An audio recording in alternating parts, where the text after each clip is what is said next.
Me, there's a huge great white behind me. Ajuda aqui, Thales.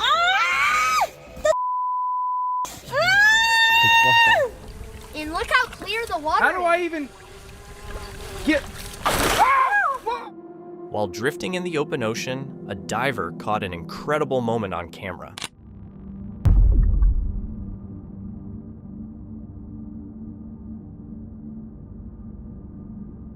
Out of the deep blue, a massive whale slowly rose and seemed to stare right at him. Whales usually aren't dangerous, but the sheer size of the animal and the way it appeared to be watching him so closely made the whole encounter feel pretty eerie. While out on his kayak, Die Hard Fishing was floating on the water when he suddenly noticed a problem. A boat was coming straight toward him. He shouted and waved his arm to get their attention, but the boat kept moving without slowing down. Hey!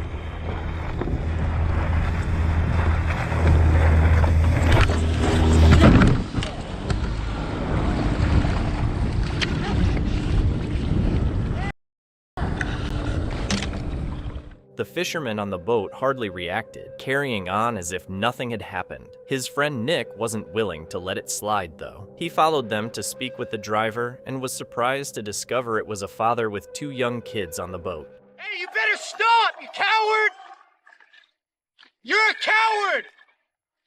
We got it all on video! What happened? Yeah, but you didn't stop and you go check if he was okay? You didn't stop! You kept going! And you only stopped because I yelled at you and said it was on camera. What are you teaching those kids, man? You're a disgrace to fishermen. You shouldn't be out here. Die Hard Fishing ended up leaving with a few laughs and some solid footage, but he shared the video for a reason. Boats can be just as dangerous as cars on a highway. When out on the water, everyone is sharing the same space, kayakers, swimmers, and other boats, and all of them deserve to be noticed and respected. Some fishermen posted a photo of a very strange creature they had caught. Its body looked like a regular scaled fish, but the head looked oddly similar to a pig, with what appeared to be a snout, ears, and pig-like eyes. Hey, what is that? The bizarre catch left people puzzled. Some believe it might just be a fish with a rare deformity or mutation, while others think it could be a previously unknown species. A few even pointed to local legends about strange, mixed-looking creatures in the water, making people wonder whether it was something mythical or just a very unusual natural occurrence. A group of fishermen was out on the water when one of them stayed behind in the shallow area, still concentrating on his cast. He said he was too exhausted to make the walk back to the boat, and then suddenly, the situation took a turn.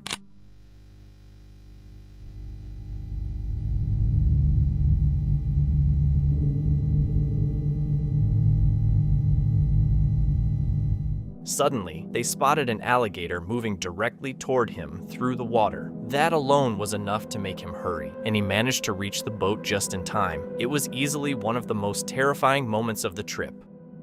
A man went to a beach in Florida for a fishing trip and ended up coming across something unusual. Big storm last night, Destin, Florida.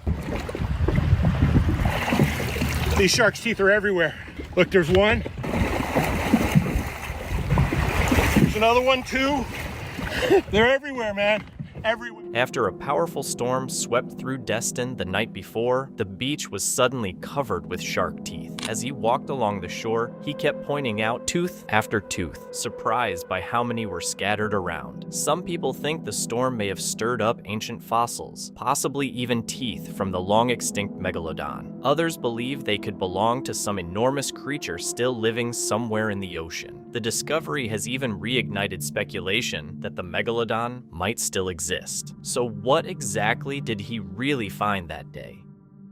While kayaking along a river, a massive white sturgeon suddenly appeared nearby.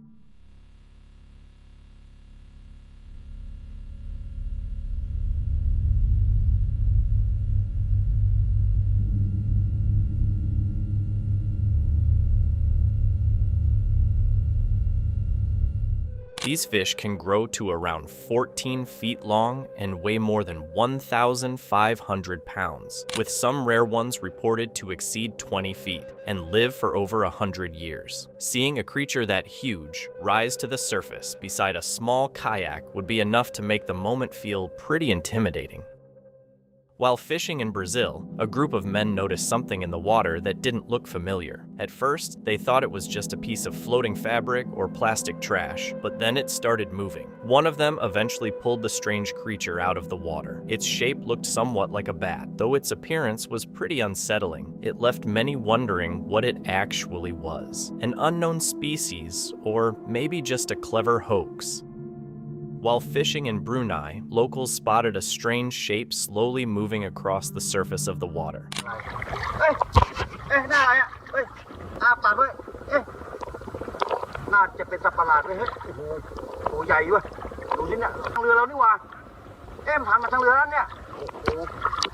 At first, it looked like it could be a crocodile or maybe a big fish, but the way it looked and moved didn't really match either one. Some people think it might be a local species that's been affected by pollution, while others believe it could be something entirely unknown. For now, no one really knows what the creature actually was. In the waters of the Pacific Northwest, he noticed something that looked like a dead log drifting nearby. At first, it didn't seem unusual until it suddenly moved. Curious about what he was seeing, he quickly grabbed his camera.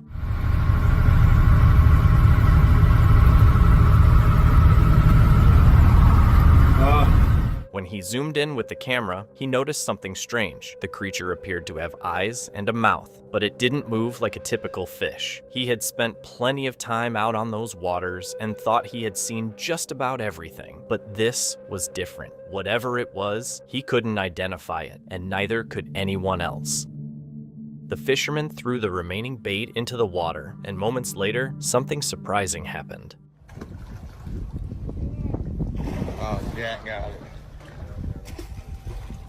Oh, dang, dog. Suddenly, a young Goliath grouper weighing well over 100 pounds shot up from beneath the surface and snapped it up in an instant. These massive fish were once pushed close to extinction because of heavy overfishing, but their numbers have been slowly recovering thanks to protective laws. Fortunately, Goliath groupers aren't known for attacking humans. While traveling, a young man from Japan was filming near a river where he planned to go kayaking. During the recording, his camera unknowingly captured something unsettling. In the footage, a pair of hands can be seen coming out of the water and holding on to the concrete edge of a nearby bridge. The way they were positioned didn't really look like someone climbing out. Strangely, he didn't notice anything unusual at the time and only realized the eerie detail later when he reviewed the video.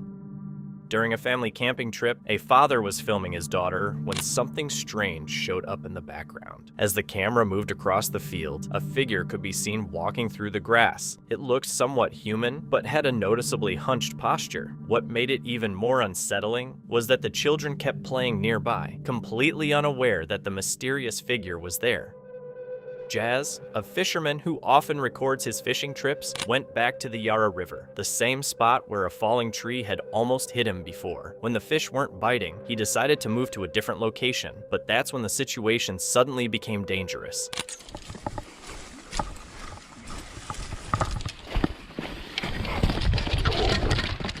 Snake! Where did he go? He's gone, man. There he is.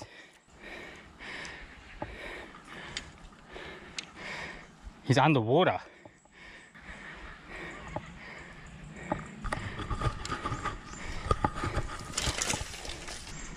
There he is. Tiger. I could hear him coming down the hill. I just couldn't get away because I was sliding down the hill. He flared up. He's right in that middle bit of shade there. He was sitting right where my rods are, and I slipped on the grass and I almost fell on top of him because I couldn't stop. He lost his footing on the grass and nearly landed right on top of a tiger snake. The snake had been resting exactly where his fishing rods were, and he didn't notice it until he was already sliding down the slope. Tiger snakes are extremely venomous, and their bite can be deadly within an hour, especially in a remote place where getting help would be very difficult. The frightening moment left him shaken, realizing how close he had come to a potentially deadly encounter. Off the coast of Australia, a group of fishermen noticed a large, dark shape gliding just beneath the surface close to their boat. Another one coming. Submarine. That's the conning tower on the sub. What? It wasn't a whale after all. It turned out to be a submarine suddenly surfacing far closer than anyone expected. Its periscope popped up for a moment before the vessel quietly slipped back beneath the water. No one was hurt, but the unexpected sight of a submarine that close left the fishermen completely stunned. On July 20th, 2025, Bowley set out on a fishing trip in northern Queensland. The morning began quietly, feeling like any normal day on the water, but before long, the situation suddenly took a turn for the worse.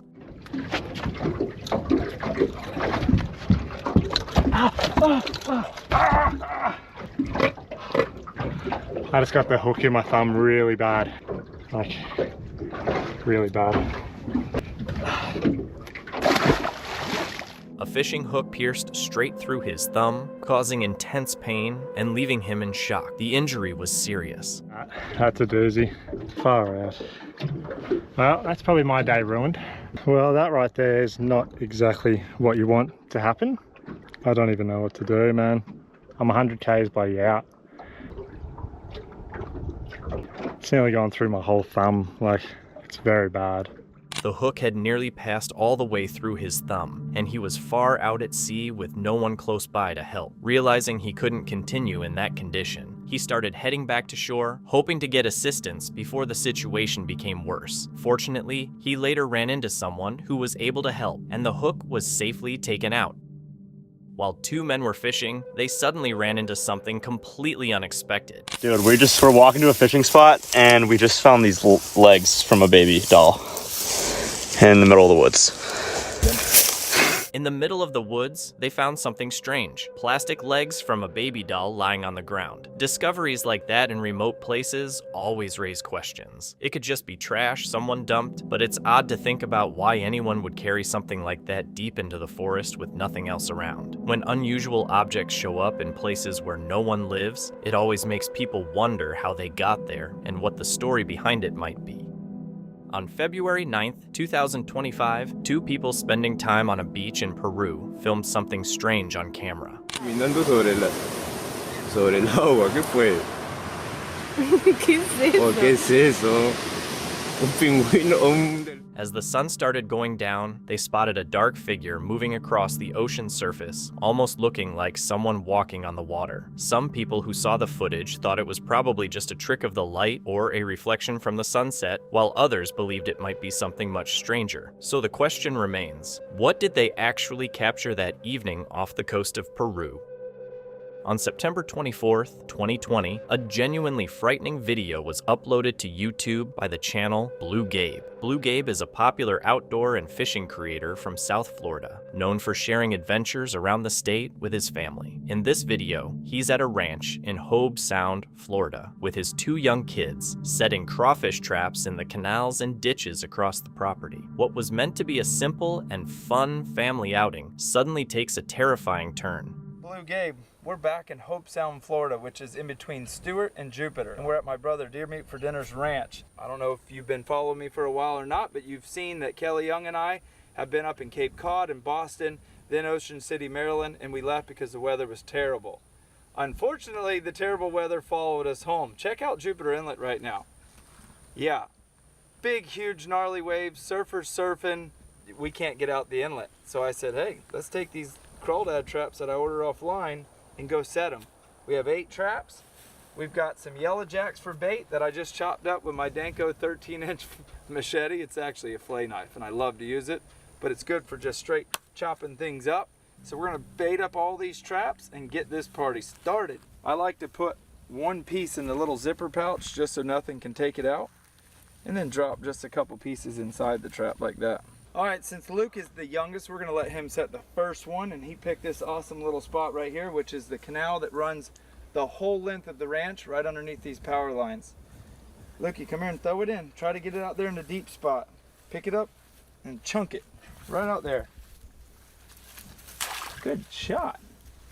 Now, there are a lot of gators out here, so I'm gonna take this blue string and tie it off to this branch right here. Just in case a gator thinks he's gonna get a free snack, this might slow him up a little bit. It definitely wouldn't. At first, everything seems completely normal. They're baiting traps, dropping them into the shallow canals, and joking around while the kids help out. It looks like the kind of lighthearted family content the channel usually shows, but if you pay close attention, something is already there. In water, only about 5 inches deep, a female alligator is lying almost perfectly hidden. No one notices it. The kids are standing right beside the spot, completely unaware, setting up the kind of moment every parent in Florida fears. Spot on the ranch that needs assistance. We had a culvert here, but it blew out. Now the water's flowing through. This is where I want to put my trap. I like current because current will actually push the scent out there into that big pond. So I think I'm going to come over here and put this trap right here, which is a little shallow, but I want to just put it right there. What the? Oh my God! You think I'm joking? My drone's right there watching me. We never knew she was there. And look how clear the water is. How do I even get? Oh, whoa! Dude, what the heck? What are the odds of this? That puddle's not even 4 or 5 inches deep. I don't even know where she's at. Come over here close and see if you can even see where she's at right now. Yeah, Luke, you don't. Luke, stay over there. It's not even, that's how deep it is. And I can't see her in there right now. I can't even see her. She's so camo. Look, I just rubbed the stick the whole length. She must be tucked up in that back corner. Oh gosh, there she is. Found her. That's how people in South Florida or anywhere gators live get ate. We're out here having fun setting crawfish traps. Jake, this is a perfect example. Yeah. Both of you, when you're on this ranch, you can't just think, oh, well, we'll just step anywhere. That's less than 6 inches of water. Grandma's Look at gonna that. freak when she sees this video, though. I cannot see her. I can see her bubbles right there. Why this is a perfect spot for her is there's tilapia right there. When we came up, we spooked them. And this is a perfect little area to lay her eggs somewhere right there. We're getting the heck out of shape. Yeah, and getting the heck out of here. She ain't leaving this Let's spot. go somewhere different. Get that trap. He quickly pulls the kids away and gets them into the truck, ending the outing immediately. His voice turns serious as he explains to them that this is exactly how people in South Florida get killed, by stepping into shallow water they assume is empty. On July the 20th, 2020, a deeply unsettling clip was uploaded to YouTube by a channel called Fat Reacts. Strangely, it remains the only video ever posted on the channel. In the footage, a group of friends is fishing on a lake near their hometown when they notice something odd along the shoreline. Hidden in the bushes is a bright pink object that immediately catches their attention. Curious about what it might be, they paddle their boat closer to take a look. Bro, that shit smells so bad. Bro. There's so many maggots on them, bro. God damn. Bro, just pet it with the...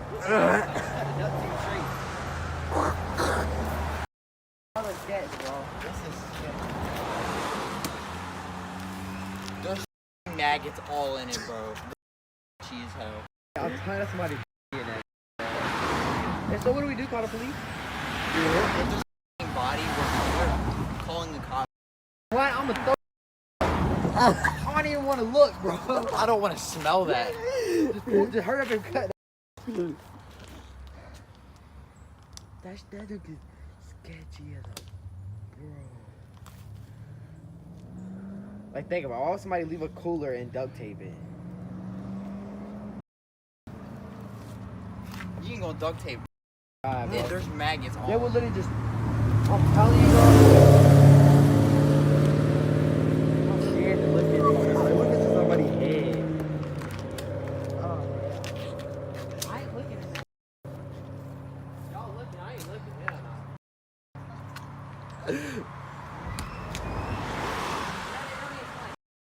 smells like decomposing. Kill it all.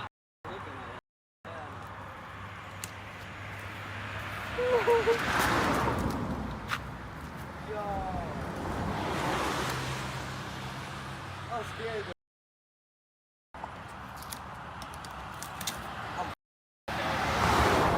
What if somebody it smells so bad. What if somebody's like arm or something? Open it. Open it, Matthew. Open it. Bro, if it, you gotta call the cop. You gotta stay over here. You gotta open it from the other side. Look at it. Why not? Hey, bro, what if somebody's arm or something in there, bro? If we find it.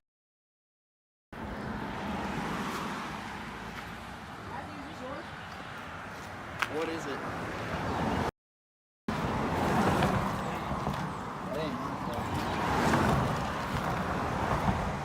Open it, Matthew. I'm scared.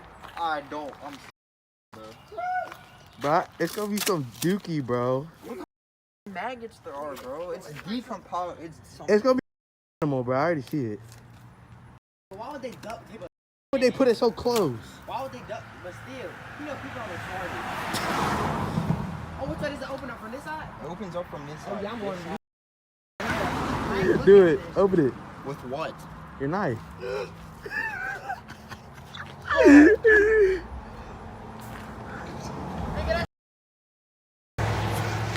what is it?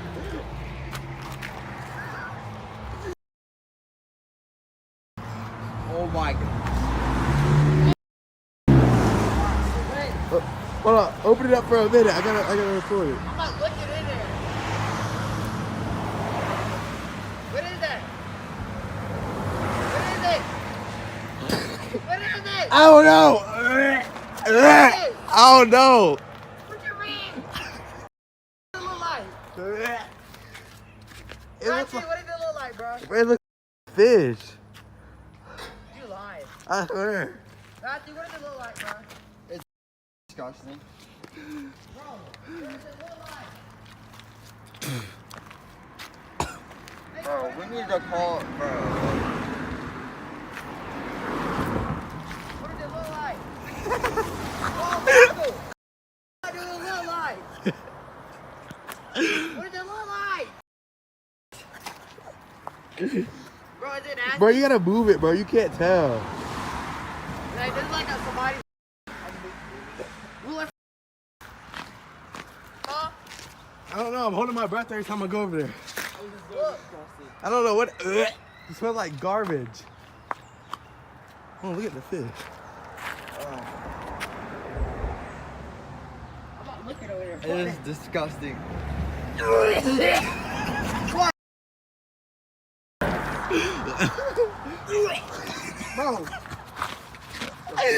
Oh my god.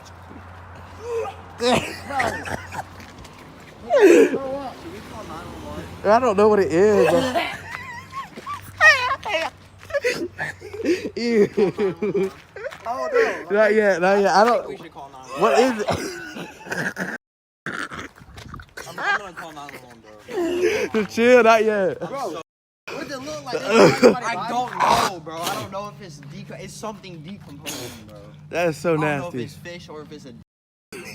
Call him, bro. Cause it's kind of sketchy, bro. Like, I'm calling 911. Don't call the emergency one. Look up non-emergency. Non-emergency. Yeah. That was nasty. Got them. I'm about to throw up. What is it? I can't tell.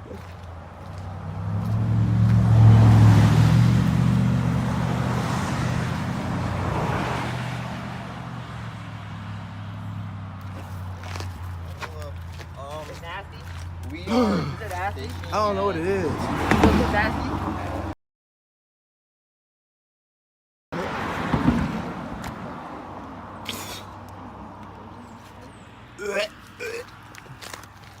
Bro, I can't be over there, bro. Watch out, man. I'm gonna have to do it. smells so bad. Inside a cooler, they find what at first seems like a pile of discarded fish. But the longer they look, the more they realize it's something far more disturbing. Coming across something like that in the middle of a quiet fishing trip would shake anyone, the kind of moment that could stay with someone for the rest of their life. On March 11th, 2021, one of the most unsettling magnet fishing videos appeared on YouTube. It was uploaded by a channel called Depths of History, a group known for searching urban waterways for lost items, scrap metal, and sometimes even evidence tied to crimes. In this video, the team travels to Memphis, Tennessee to explore a canal in a city often associated with high crime rates. They expected to pull up the usual finds like knives, phones, or maybe a weapon, but what they eventually dragged out of the water was something none of them had anticipated. I literally just threw the magnet in and I caught like the end of nail clippers and a bunch of screws and a ball bearing. That's crazy. Let's toss it back down and see if there's anything else. Oh man, look at that. Did you get Brenton's key? It's a key right there. Heck yeah, Brenton just found another key today. Oh, yeah. Nice. Another key. And we'll see if there, oh, there's so much stuff in here, dude. Oh my, just a little bit on the magnet. Oh, there's a chain, there's jewelry. Jewelry again. Look at that, jewelry, ball bearings, a bunch of nails and like pins and stuff. That is crazy. Oh yeah, look, there's a coin. Oh, is there? Another coin. Piece of lead. Coins? Let me see. Dude, let me see a nail or something. Oh, look at that. A knife. He just found. Oh, that's gonna be a hard one to get out, but I'm sure we can get it out maybe with a magnet. God, dude, how do you clear your magnet off? Oh, you got a spoon too? Yeah, I found a spoon. Oh my God. That lock, I want to get that lock out. Look at that, Jeff just got like the biggest spoon ever. And it definitely has been burned on the back. Look at that. There's just stuff everywhere. What the heck? That's weird. I think it's been like, it's been smashed up. Someone just like stomp on this thing repeatedly. There's something in that bag. Oh, no, no. Oh my gosh. Are you serious?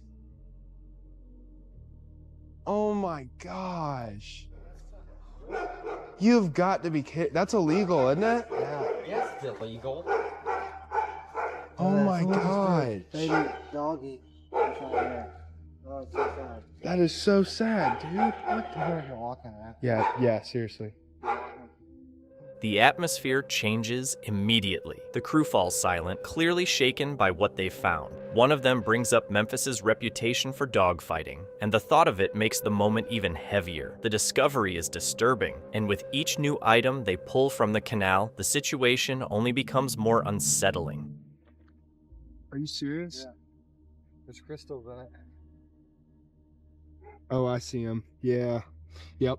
That's exactly what that is. Oh yeah, there is. Gosh. Yeah, dude, we need to keep going. This is ridiculous. Keep walking and be quiet. This is like insane, man. Another butter knife. I've never found so much in like one area. Like it doesn't look like there'd be anything in here, but there's so much. It's ridiculous. Oh man. I got you, little guy. If you guys are enjoying this video, don't forget to press that like button and subscribe. Also, don't forget to press that bell notification. You'll get updated on every single video I post. Watch this. Jeff, coming to you. Jeff, it's coming. Pick it up, man. Another lock. Yeah, look at that. Another lock. Just got to another hole. What'd y'all find over here? There's some ridiculous stuff in here. Another lock. Commercial master. Whoa, look at that. It's a person. What? Whoa. Probably off an old trophy. Oh, that is so cool. Yeah, it's like a piece off an old trophy. Britton just found this. Oh, that is awesome. It's like a lead person or something. That's weird. What's chain. Oh, wow. It's a knife blade. That's to a switchblade. Yeah, it is. Isn't it? I think. Brake pad. That would have really messed up my finger if I hit that the wrong way. No, I think it's a folding knife. Yeah, that's what it looks like. Jeez, yeah, it's a folding knife. It's still a 3-inch blade though. Yeah, it's ridiculous. Oh, I got a watch. Oh, I just gotta watch. It's missing the face. What do we do? Do we keep going or do we go back? And a shovel. Whole shovel. A whole shovel. Just found a shovel. And a knife. Another one. Look at all the trash up there, bro. All right, you guys, so we are going to head back to the car. We're actually going to pick up that bag that had that dog in it. We're actually going to take it back to the car and let the police, just let them know what we found. We don't necessarily need them to come out. We just want to do the right thing. A dog should not be in this canal, especially a dog. That's really sad. Memphis is actually pretty well known for dog fighting. I mean, there's dog fights all around, isn't there? Yeah, and especially this area. We're going to give them a call, see what they'd like us to do, and we're going to keep walking this way and get out of here. This is sad, man. Oh, are you doing it? Dude, you do it, man.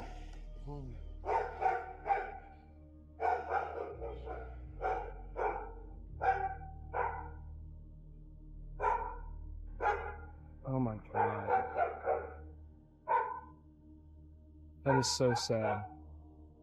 All right, come on, let's go. It's ridiculous that someone would throw that in here. Probably. Huh? What?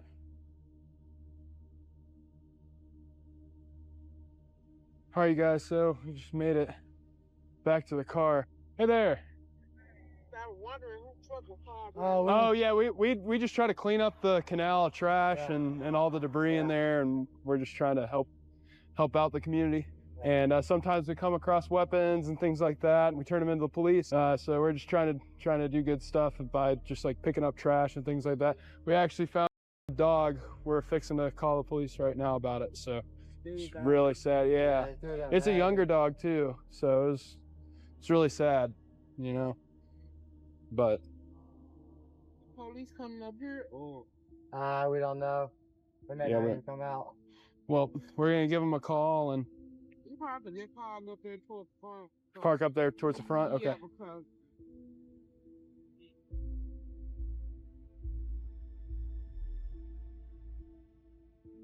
Animal control wasn't answering their phone. They didn't want anything to do with it. And then the police department said that animal control had to deal with it. So we can't get any of them on the phone. I feel like this is the best thing for us to do.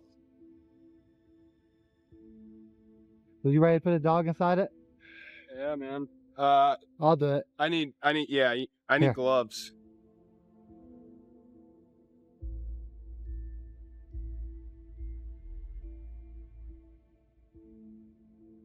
This is so sad.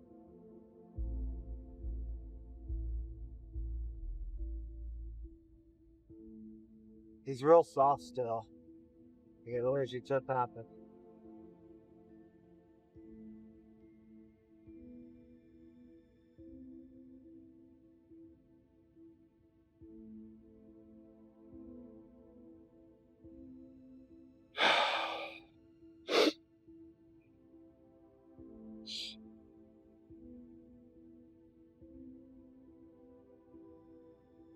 Yeah, it's wrong, man.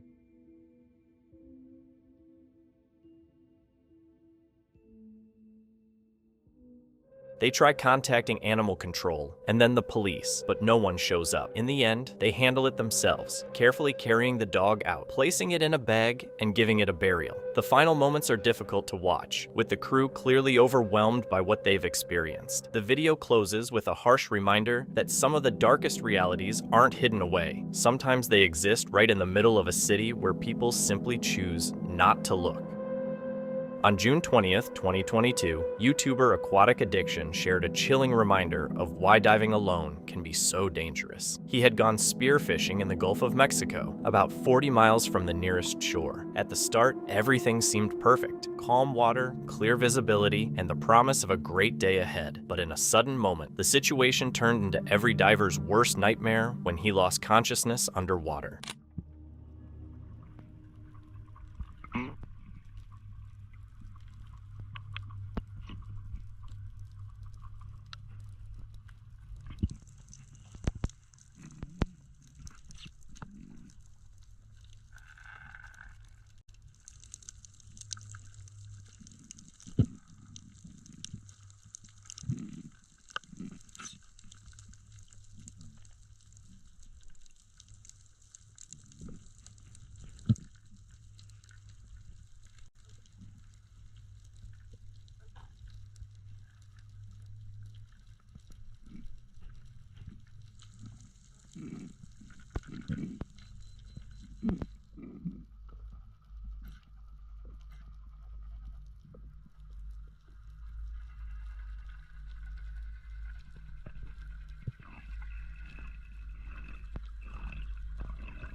He later explained that he had experienced what's called a shallow water blackout, a sudden loss of consciousness caused by low oxygen levels during a dive. The frightening part is that many divers don't survive it. Fortunately, he was rescued just in time, but he admitted that if help hadn't arrived at that exact moment, he likely wouldn't have made it.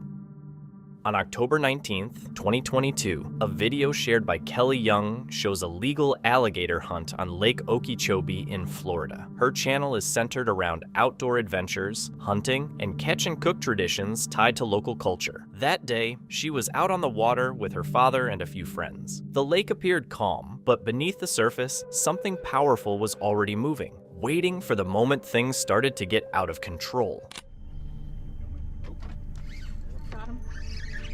We got 2 hooks in them. He's gonna, if he feels tension, he's gonna ask, hey, do you feel me? And if you feel anything strange, like vibrations or anything weird on the line, you say, yeah, I feel you. And he's gonna come up, he's gonna lift that hook vertical, so he's not gonna pull ours out. That was a negative. All right, maybe underneath. Kelly and her team managed to hook a large alligator, but what begins as a steady, controlled pull suddenly turns intense and chaotic.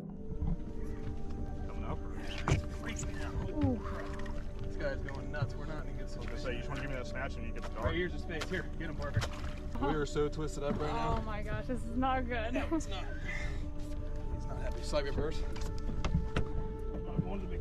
Alright, he's pretty wound up. Oh, Oh, watch Rocky, watch Rocky. As the alligator begins a powerful death roll, the force pulls the side of the boat dangerously close to the waterline. The situation becomes tense in seconds, with the boat losing balance, and even a small mistake could have thrown someone into the water while the animal was still on the line. Parker right here is getting the bang stick ready. Once that gator head comes up, he's going to try to bang stick it. You guys go right behind, right behind the eyes. Just don't look straight down at it. Oh. Bone fragments. So which way do you think his head is? I think his head is straight down. Alright, this is gonna be tough. Yeah. Wants to show himself that. Be ready. I'm gonna come up in between you guys. You need to pull your rod up higher because if he wraps, it's gonna break.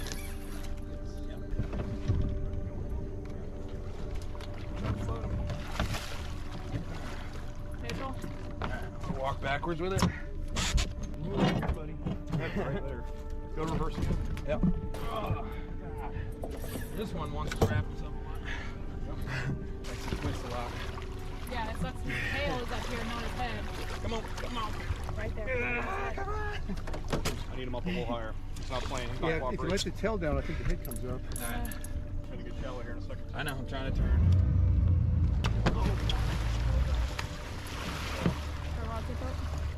This is a absolute. Ready? Hold on. Not money. Woo! Alright. Get him? One. Awesome. Gonna reload. Alright. They're all different, I'm telling you. That looked like quite a bit. That was a. The power of editing. Listen. Ooh. Hey, We're gonna look like pros. I think this is officially our gator, though. 1, 2, 3. Yeah. Oh, come on, girl. Now he's officially our gator. Now he's officially. Woo! Awesome job, guys. Good job. Good job. So we're getting some air conditioning blowing on the boat, but we have to put the tag in this alligator. We're gonna cut a little hole in the tail there and just stick it right in. Here. Ooh, we didn't like that. Let you click it. We'll snap those two together. Woo! And we are tagged. Yeah. Gator. Let's lay it nice and flat Right. on the back scoots here. Da-da-da-da. Tyler, can you pull in the center and tell me Huh? The unofficial at 10.5. Unofficial 10.5 feet long. Awesome. 6. The struggle goes on as the ropes twist and pull tighter under heavy strain. Even after the alligator is finally brought under control, its body still jerks and reacts, a reminder that the danger doesn't instantly disappear once it stops moving. Many viewers pointed out how quickly things nearly got out of hand, suggesting the real risk wasn't just the hunt, but how fast the situation could shift. When everything seems calm on the surface, it raises the question of how much danger might already be building underneath. On August 20th, 2024, a strange video was uploaded to YouTube by a creator named Fish Tucker. He was out on the west coast of Australia, enjoying a relaxed catch and cook fishing trip with a friend. The mood was great, the sun was shining, and everything seemed set for a perfect day on the water, until they suddenly came across something, or rather someone, they never expected to see. Let's get him.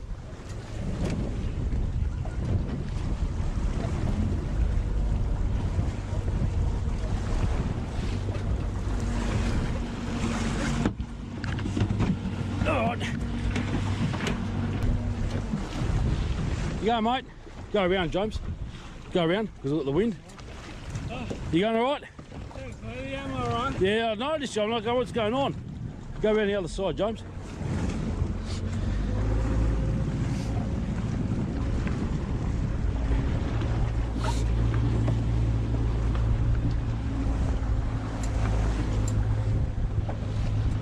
All right, kill the engine. Here, mate. Thanks, mate. Are you okay? Yeah, I'm fine.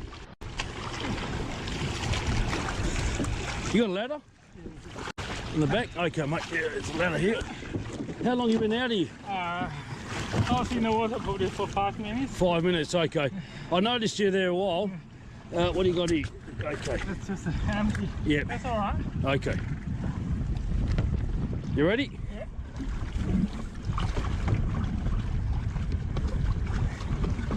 Okay, good man.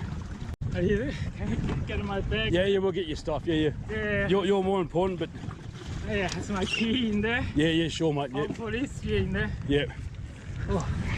Oh, my name's Dom. Thanks, mate. Yeah, yeah. You have a seat, mate. Oh, All right. yeah. Yes, yeah. All right. All right, James. Just Yeah. we'll get your keys first. Key first, Yeah, and then we'll get the boat. Yeah. Just jump on this side. Have a seat, mate. Yeah, you all right? You want a water? You want a beer? Yeah, I can have a beer later. Well, where did you launch off the beach? I launched the short groin. Oh, right. Yeah. And what happened? You just capsized? Yeah, I was leaning on one side and then. There you go. That's all you. I'll put my key. Go back that way, James, and we'll Yeah, I noticed something else was floating to the left. All right. Oh, no. There's the other, is that something blue? Just go forward. Go. So what, you hit a wave came or? Yeah, I got tangled and leaning toward the one side. Yeah. I leaned a bit too much. Yeah, okay. So can we? Yeah, I'm just trying to see if I can.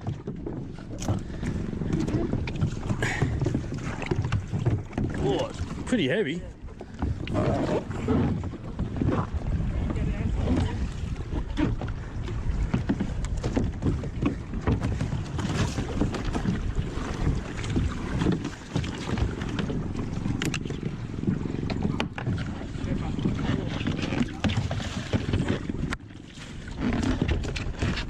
Alright, so what I'll do, we'll have this on tow.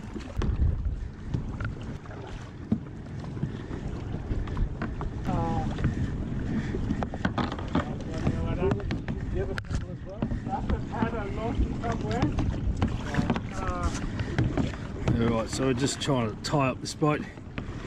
So,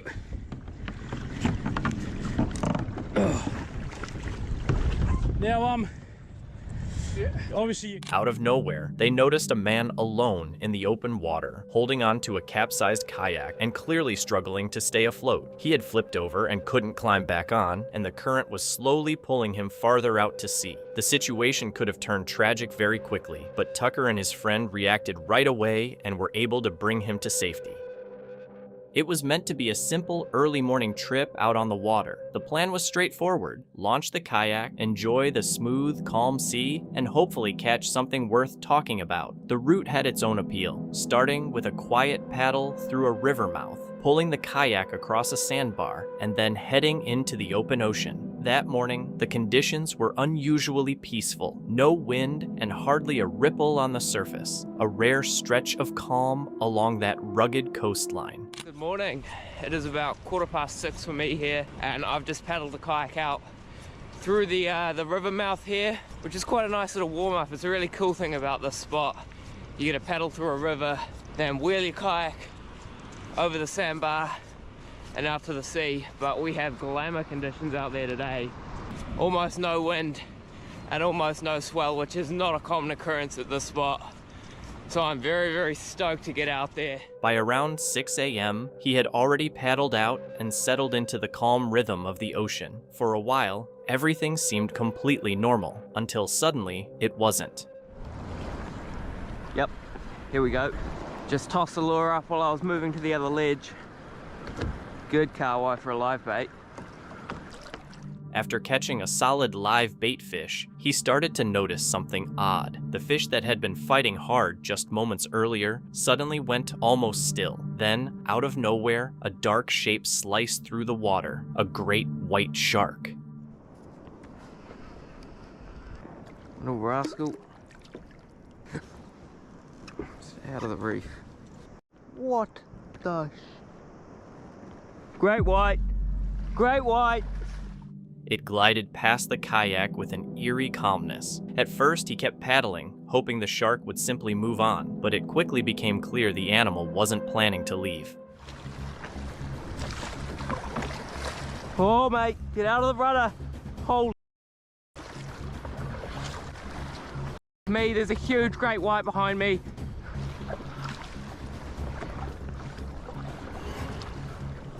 Me. He's following me.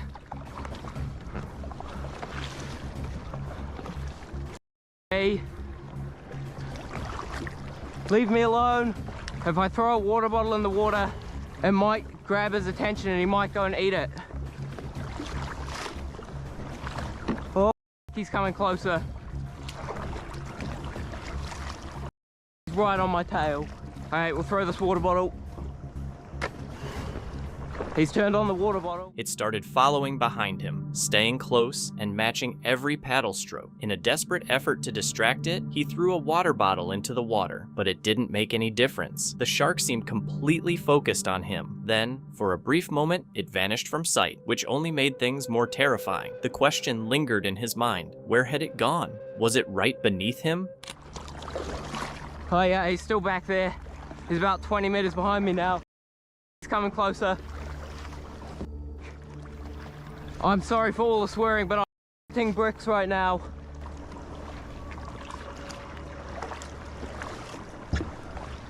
Far out. When a great white gets to that size, its main food source is marine mammals, and I'm a marine mammal right now. I don't know where he's gone, but I gotta turn these cameras off. Oh, that was him. That huge swirl behind me. I hope that front camera picked it up. Oh, me.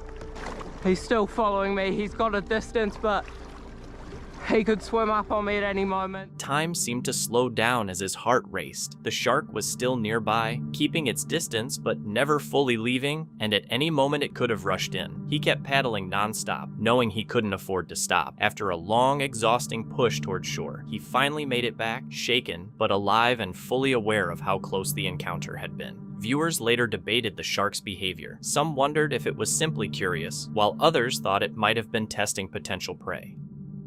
On August 30th, 2024, off the coast of Cape Cod, Massachusetts, a commercial fishing trip was filmed for the YouTube channel Tackle to the People, known for showing real, unscripted moments out at sea. What begins as an intense search for giant bluefin tuna slowly turns into something more serious, where the line between skill, survival, and consequence begins to blur.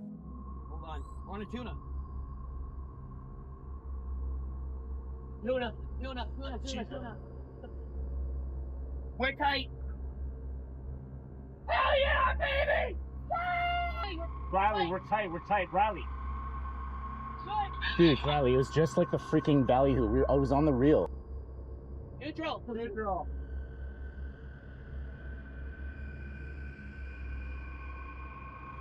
Go that way.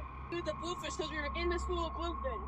This ain't no get bluefish, baby! Massive bluefish. We hooked two, and then Just throw it in gear to him. Yeah, that's what I was dealing with those bluefish. I'm about to put one out because as soon as I saw the bluefish, I was like, oh, there's giants chasing those bluefish, no doubt. Oh, God. But you gotta see that coming. You gotta see that coming, dude. When the line suddenly tightens, the crew realizes they've hooked a massive bluefin tuna, and the atmosphere on the boat changes right away. Excitement quickly blends with intense focus as they understand how important a catch like this could be so early in the season. Every movement becomes more careful and deliberate as the pressure builds. Neutral. I was gonna say, did you not hear me? Reverse left. No, I just was like, hey, how long has it been since they hooked up? And I think it was like an hour and 15 or so. So I called you guys and said, hey, you guys want a hand? And I know by your voices you were in a little bit of a panic. But somehow I managed to jump on and help you guys. Left. Riley, keep that on. Somebody who doesn't drive a boat good. yeah, Yep. For somebody who doesn't drive a boat, I'd put you pretty good. like a C+. Yeah. All right. Yeah. See, that's a good rating. So I passed. You passed. All right, let's go. Finally started to show signs of giving up. And that was when Riley first got a good look at it. But yeah, that first sight, when you see him coming up for the first time, you're like, oh. I mean, we saw him. He was big. It was like, we just got a better look at him this time. Mid-June, and I saw a fish go for 20 grand. It was only a 300-pound fish. Jim, you might have a shot at him right here. You tell me if I do. I'll Yeah, hit him. No. You're all right. I got it, Cameron. All right. Here's your shot.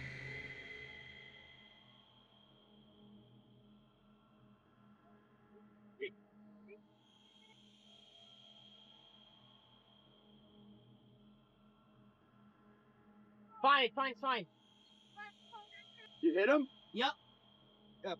Hurt my hand like, oh, mother. Hand line him. You want another glove? Oh, dude, it's 100-incher. Here you go. Get ready with the gaff. Yep. Oh. Line just snapped. Yep. I still got it. But that focus is challenged almost right away. The tuna suddenly surges, and the fishing rod breaks without any warning. Need another harpoon now. Yeah, get me my harpoon. Right here. Get over here. We had now spent around 3 minutes trying to handline this fish in, and it was not getting any closer. The plan was to stick the fish with the second harpoon, and with the force of 2 harpoon lines, I got ready to receive the second harpoon, while Cam and Riley held on for dear life. But of course, that didn't go as planned either. I got the poon. Put on your right. Oh, you're caught. During the handoff, the harpoon line got caught on the cleat of Riley's boat. Would things have gone differently if we got the harpoon sooner? Another harpoon. And I foolishly dropped the hand line. Yeah. Nope, Cam. He's gonna go on the other side. You pull? Hit it. As the fight continues, another boat pulls up beside them to help bring the catch in. In the middle of the rush, the lines get tangled, and the harpoon dart doesn't release the way it should, giving the tuna a brief opportunity to escape. It's like, what the f***? Nothing we could run, dude. That's giant fishing right there, in a nutshell. Pops right out. Come to find out, the harpoon dart actually never released out of the harpoon itself, so it was just stuck in there with a 30-pound harpoon stick with it. So I think that had something to do with it pulling out. That's why we lost the fish. You know, it was one of many things that, you know, led to us losing that fish, but that shaft pulled from the dart. Nope, too soon. I'm gonna talk to the camera. Too soon. I don't want to hear it. That's all you need to know, guys. When the tuna finally breaks away, there's no cheering or shouting, just a quiet mix of frustration and acceptance. Some viewers pointed out the mistakes that led to the loss, while others saw it differently. A powerful wild animal fighting to survive while people push themselves to stop it. In moments like that, when survival matters more than control, it raises the question of whether losing the fish is really a failure or simply the outcome where everyone still makes it home safely. winter had fully set in, leaving the river frozen over while fish moved slowly beneath the ice. One angler was out testing the water with a spinning rod and a Rapala lure, expecting nothing more than a typical tough winter fishing trip. But what he noticed in the icy water quickly turned the calm morning into something unsettling. After moving upstream without a single bite, he reached a spot beneath some overhanging bushes that looked perfect for fish. Just as he was about to cast, a dark shape beneath the surface caught his attention.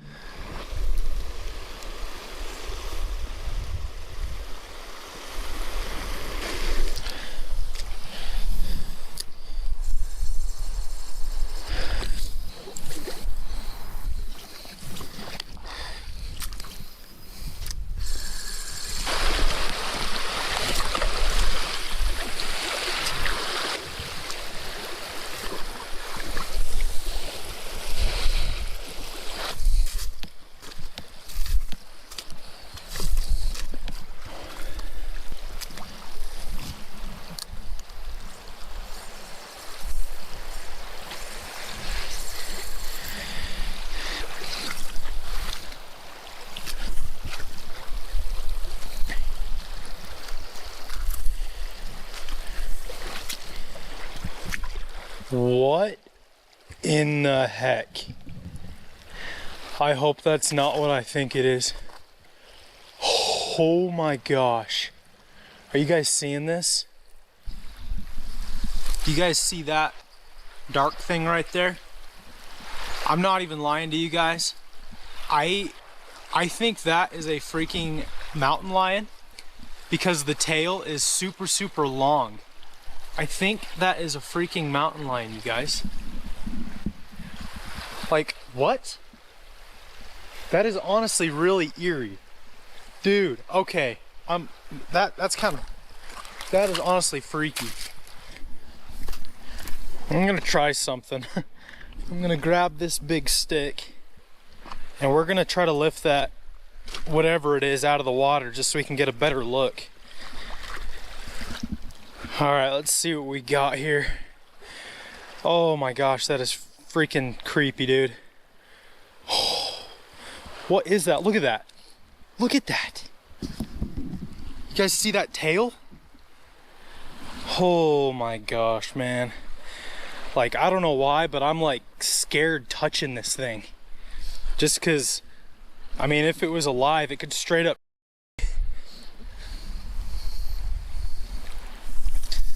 It's like frozen solid. Literally frozen solid. Let's get him up on shore here so we can get a good look. Whoa, that is... Oh my gosh. Oh wow, that's heavy. It's a heavy cat. What in the world did I just find? I mean, that's kind of a interesting start to our fishing day. I mean, that is sad. Doesn't look like a huge one. I mean, I don't really know anything about mountain lions, but that looks like a pretty young cat. It's kind of sad. I mean, look at that. I feel like I find the weirdest stuff while I'm out fishing. Giant dead fish, mountain lion. I mean, I was just about to cast in this little spot right here because it looks really good. You know, I'm sure there's some fish tucked up under this bush. But no, I found a mountain lion. Wonder how, I mean, it was just sitting right there. Who knows? Either way, really sad.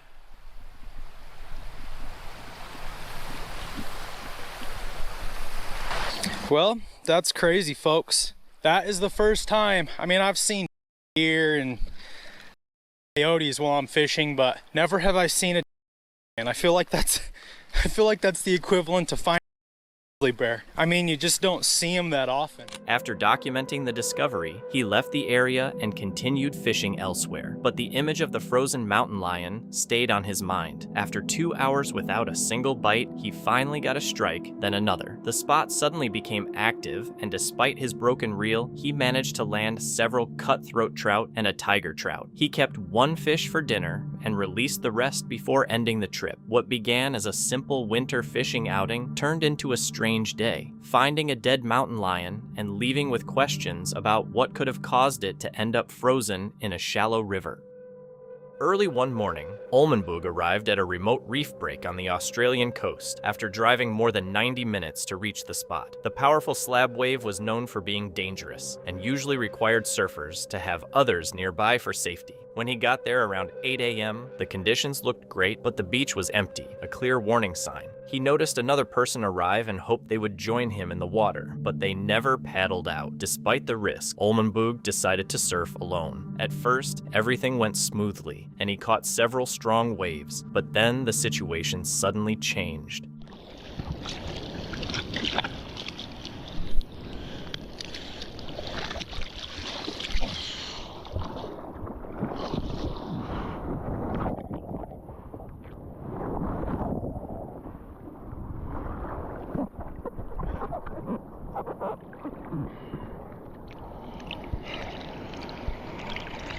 Well, looks like I'm out here on my own. Yeah, I didn't know he, I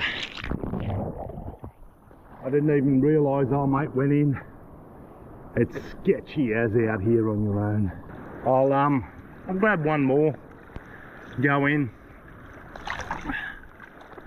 Anyway, it's a beautiful day.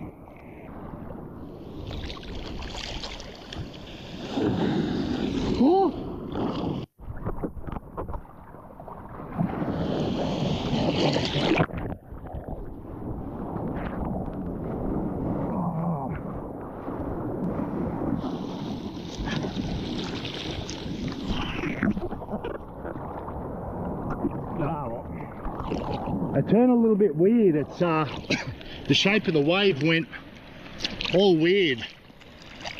Very strange. That was a hell of a lot of fun. But this is not the type of wave I want to be out here on my own. I can't believe there's not more guys out. If there was a few more guys out charging, I would stay out, but nah. I'm glad I finally sort of surfed this wave. I've been out here once, but it wasn't any good. But this time, it was quite good. But what I find with a lot of these styles of reef breaks, they're only good for a very short period. I could be wrong, but then they sort of turn off. And as soon as this thing gets low out here, it's impossible to ride. So low tide's at about 11:30. I think it's around about 9 now. So I noticed that there was a lot more rocks that were visible, and no thanks.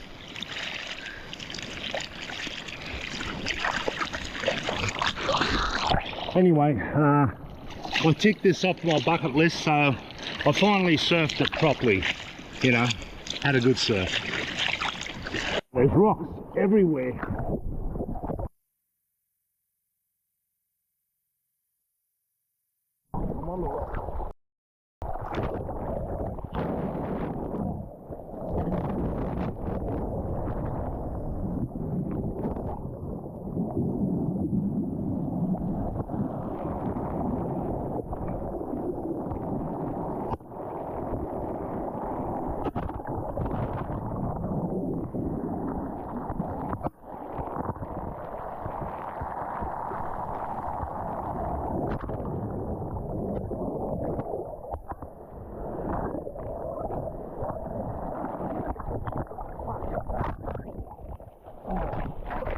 Ciao, ciao.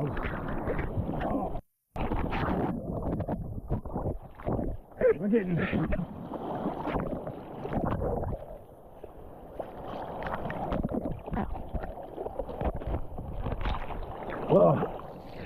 Oh man.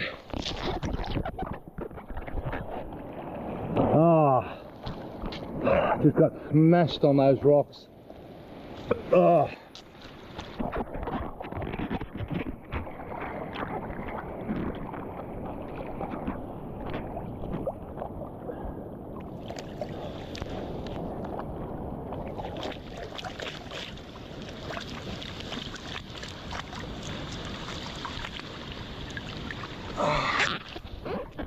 Oh.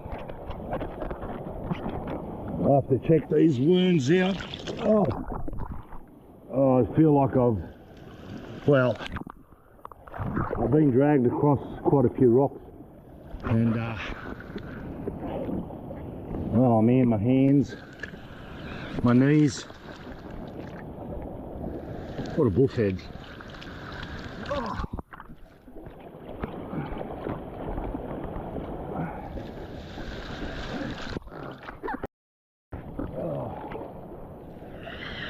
Oh, that was fun up until the paddling. Oh, oh man.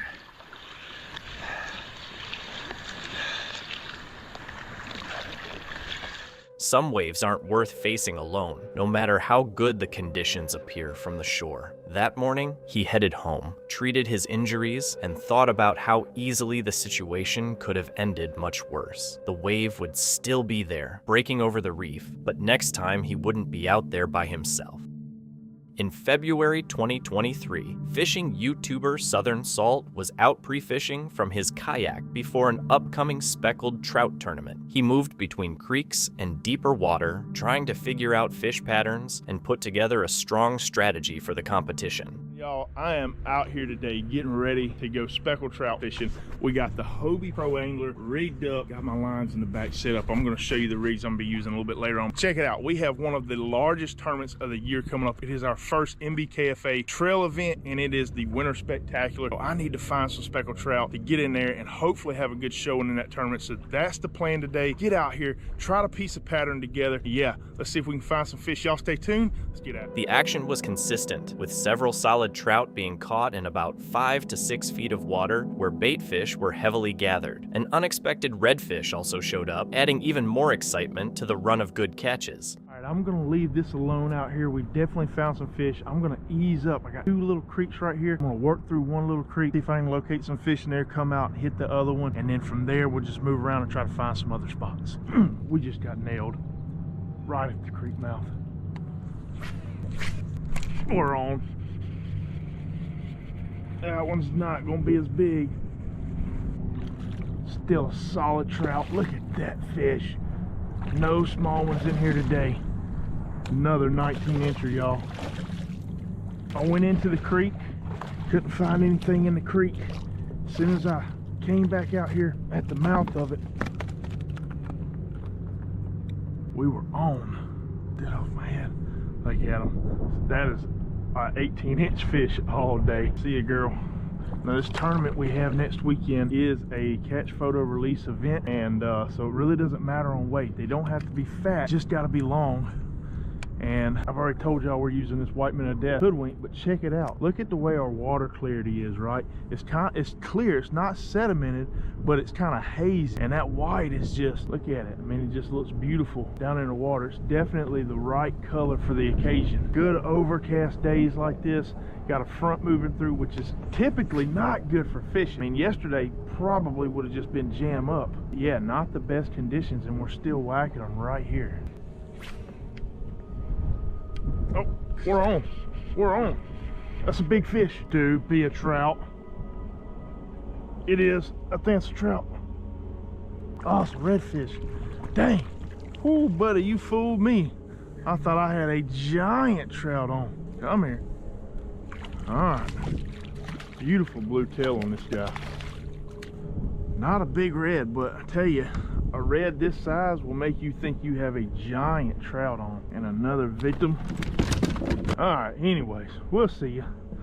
Bye-bye. The conditions weren't perfect, but the fish kept biting until things suddenly changed. Out of nowhere, a huge splash exploded right next to his kayak, strong enough to immediately break his concentration. Not knowing if it was a large alligator he had disturbed or something else in the water, the unexpected moment shook him enough that he decided to end the trip early.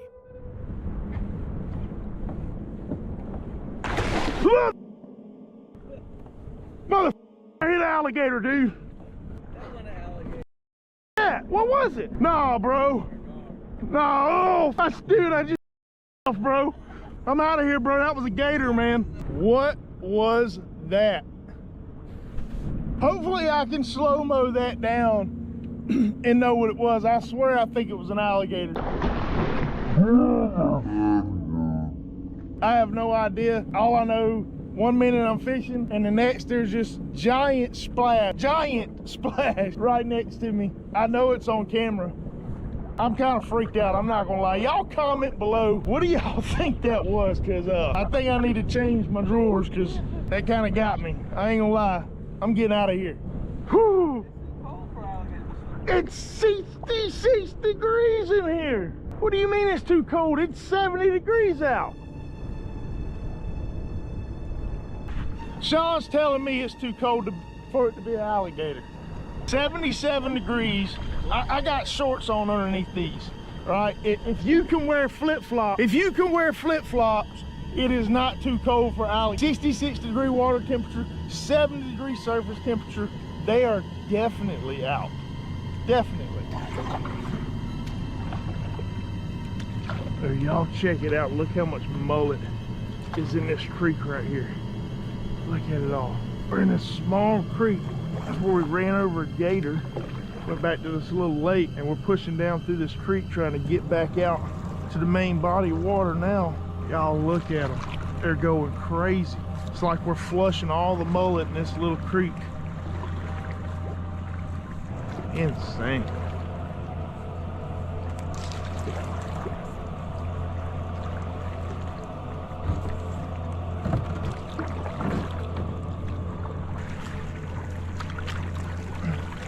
I don't think I've seen so many mullet in one spot. See if we can catch one with a net.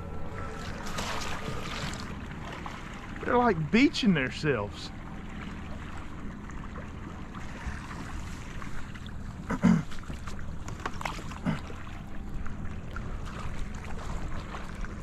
All right, y'all, we're gonna go ahead and wrap it up there. We have had an eventful last couple of days. Everything from catching some really nice sized trout, got on a lot of fish, to also, I guess, kicking maybe an alligator with my fin. Not 100% sure, but like I'm as close to 100 as it gets that was an alligator. I'll know more when I go over. After thinking back on the conditions, warm air, cooler water, and a lot of bait moving around, he realized the possibility of an alligator couldn't really be ruled out. The experience ended up being a reminder that the biggest danger on the water isn't always the fish being chased, but the unseen creatures that might be sharing the same space.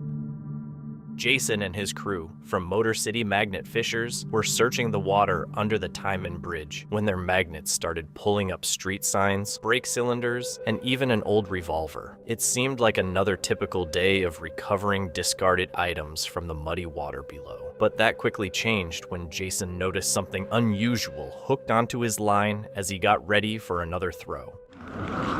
Oh my God! GoPro, start recording. No, don't. No. Cal? Cal, come here.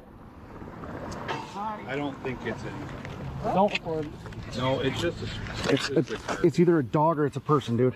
No, that's a rib cage right there, right? Rib cage, yep. All right. I hope it's a deer, but it's wrapped in a chain, Zan. Deer. It's wrapped in a chain, Zan. All right. Get everybody off this side of the bridge. Get everybody to go on that side of the bridge, please. Yeah. Not a person. Zan. I hope it's a dog, dude. It'd be a really big. Oh, it stinks horribly bad. Oh, goddamn, that stinks. Don't show. Either way. My fair share of dogs. Yeah, but I'm still calling that in, dude. That is fur. So that looks like a deer. What'd you say it's fur? What? Backside's fur. Oh, yep. You can see the fur right there. So it's a dog or a deer that someone It's got rid of. Well, it looks like it was in a bag too. Yep, you're right. That is a collar. GoPro, stop recording. Oh yeah, that is. Oh, Yep. it's a dog. You know what? I can see it here. I've seen that dog before. Is that the one we saw upstream? No, we're upstream from that one. Yeah. Yeah. Here. It's a dog. I can see the jaw now. Yeah. Yeah. What do we do about that? Animal control. Animal control ain't gonna come out for that. There's not much they're gonna do. I mean, you can literally pull the chain off, or try to get the chain off of it, and go back in the water with it, or You have to pull it to shore and get it out of there. yeah. Hey Sally, it's Jason. Hey, we moved over to Tireman, and I've got a dog's body stuck to my magnet. I didn't know who we should call. Should we call police? It's got a chain wrapped around its collar. Somebody threw it in and drowned it.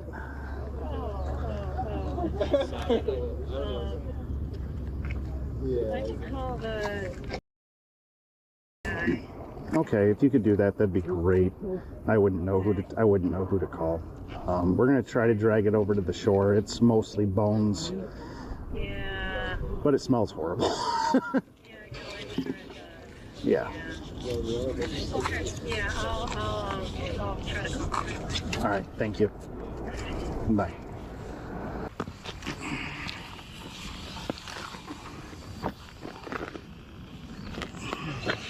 You want to just let it kind of float out, so you can go right around it. What, Bill? You want to see if you can go down there and we'll drift the rope to you? My siding's too heavy. Let's just pull it straight down.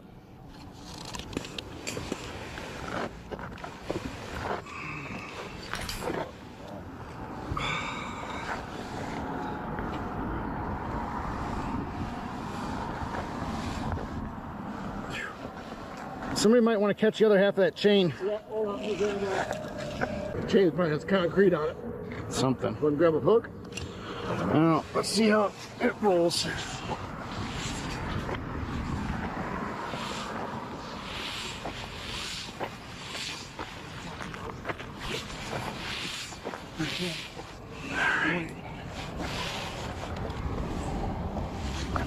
Keep this hold together. I don't really want to bring it up any further. Yeah. There's no way to get the siding back without pulling it up, though.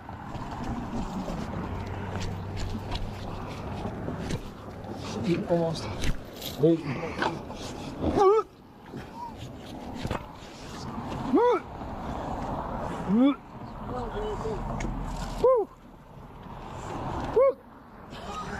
Get it off? Oh, it's... You wouldn't be able to tolerate my job, that's for sure. After they managed to free their magnet from the remains, they left everything on the shore for animal control to deal with. Even after packing up and leaving, the image of what they had pulled from the water stayed with them. What had started as a normal day of magnet fishing suddenly felt much darker. The chain wrapped around the collar suggested the animal had been deliberately dumped there. It left them wondering whether this was a one-time incident or if the bridge had been used before to get rid of unwanted animals, and what else might still be hidden beneath the water. On July 20th, 2025, Bowl, a fishing content creator, released a video from a trip in northern Queensland where he was searching for powerful fish in remote waters. Conditions looked perfect as he prepared his gear and began fishing. Soon after, his drone spotted a school of fish moving in the shallows with the shadow of a giant trevally behind them. Boyle quickly cast his line, but the moment the bait hit the water, the school scattered and the opportunity was gone. I think I've disturbed him now. Damn it. I blew that. I kind of just like lost where they were. I blew that one big time.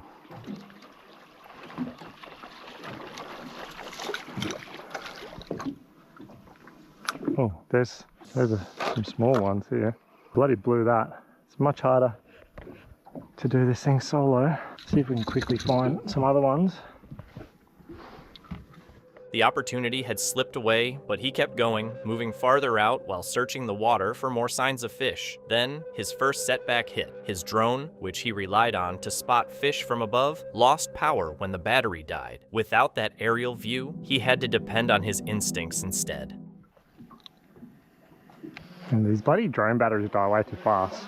I took my own head off. Like, I swear they used to be way better when I got it. Now they die in like 15 minutes. Not enough time to get things done out here. Need more time, Solo. It's a bit hard. Out there, every mistake meant losing valuable time, but he kept going. Over the next few hours, he moved from spot to spot, casting and adjusting his approach. The water wasn't empty. Small sharks circled below, parrotfish passed by, and several trevallies appeared. He caught a few, each bigger than the last, but he was aiming for something much larger. Then his rod suddenly bent hard, and the reel screamed as a powerful fish pulled the line. Alone in open water, he struggled to gain control as the fish fought with intense strength. After a long battle, it finally surfaced. On the edge of that reef there, because we were coming in pretty close. There were so many that came out. That was insane. I think this would just be a kind of small GT. This is a P6 setup, and he doesn't feel massive on this, so get him up and in before we push up onto this reef. Yeah, I see him. Okay. Nice little GT. Man, they fight hard for not like a huge fish or anything. There you go. Cute little guy. There you go. Got a nice little GT. Definitely not the arm size. It was another giant trevally, powerful, sleek, and still fighting hard. It wasn't the massive catch he had been hoping for, but it was still a strong opponent. For a moment, Bull smiled, reminded again why trevally are known as some of the toughest fighters in the ocean. But the moment of victory didn't last long, because what happened next quickly turned things into a disaster. Oh, they still fight pretty hard. Let's see.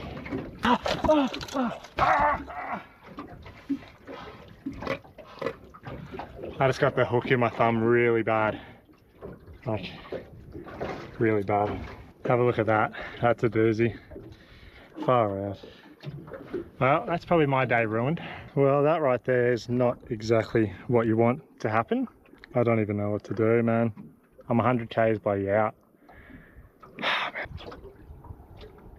The pain was immediate as the hook sank deep into his hand and blood began to appear. Alone more than 100 kilometers from shore, Boel quickly realized how serious the situation was. What had started as a great day on the water had turned dangerous in seconds. With no way to properly treat the injury, he packed up and began heading back. Each movement of the boat sent sharp pain through his hand, reminding him of the hook lodged inside. Fortunately, he later came across another group out on the water, and one of them helped remove the hook, though his thumb was badly damaged. In a later update, Boel said he was recovering, but reminded viewers how quickly things can change at sea. The trip became a clear example of how a single mistake can turn a successful fishing day into a risky situation, especially when far from shore and alone. About 14 kilometers offshore, in water far too deep to stand and too rough for swimming, Zé Rivero's fishing boat suddenly flipped over. Left by himself in the open water, he had to struggle on his own to turn it back upright. Olá pessoal, hoje é mais um dia de pesca, mais um dia de vídeo. Para quem não me conhece, é o Zé Ribeiro do Paracuru, Ceará. Só, pescaria vai ser. He set his lines at around 12 fathoms and headed out for a deep-sea fishing trip. About 14 kilometers from shore, Zé Rivero dropped his lines and waited for something to bite. The first catch was a small fish, followed by a stingray. The fishing wasn't bad, but the wind started picking up, and with every gust, the boat rocked more and more.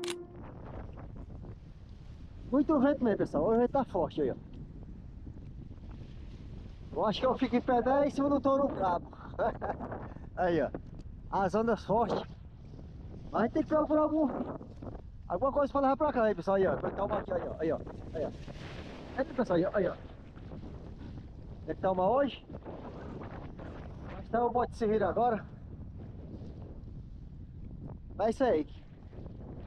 Quem é pescador tem que enfrentar qualquer obstáculo que vier, a gente tem que enfrentar. Even though the strong wind made it hard to stay on his feet, Zé Rivero brushed off the warning signs and headed to another fishing spot, hoping the water would be calmer there. It was a choice he would soon regret. É, pessoal, agora para outro ponto de pesca. Porque isso aqui, o peixe não quer comer direito, vamos caçar outro ponto aí. O vento tá forte, mas acima do medo tá coragem. O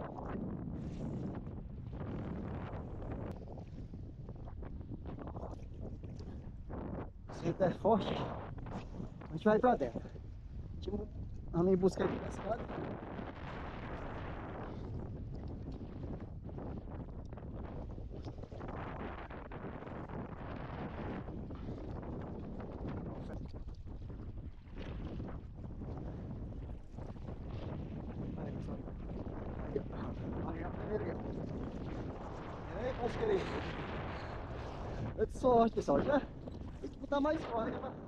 Instead of calmer water, the wind grew even stronger. The sail pulled hard while the boat rocked non-stop with every passing second. Then it happened. A powerful gust hit at the same time as a badly angled wave, and the boat flipped over, throwing him straight into the water.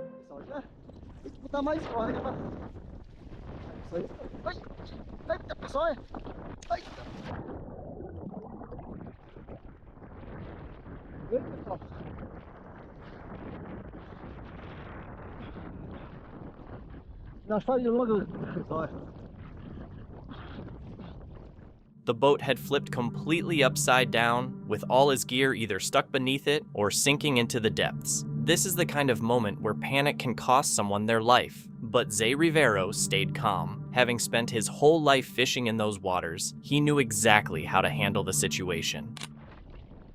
Pode se virar, meus amigos. Aí, ó. Aí. Virou aqui, ó. 14 quilômetros, mal saí, vocês viram aí? Vento forte. Deu uma refrega aí, ó. Eu virei. Vamos desviar ele aqui, meus amigos. Caiu aqui o armador. Você tá, meus amigos, muito sorte. Em algum momento pode acontecer esse tipo de coisa. Mas quem tá no mar acontece esse tipo de coisa aqui. Tava com um tempinho que não aconteceu com isso aqui comigo, mas já aconteceu. Você vira aí, ó. Não perdi nada. E sempre parece perder as coisas. Vamos tentar tirar aí, mano. Tá girando aí. Aí, ó. Uma forte. Olha ele.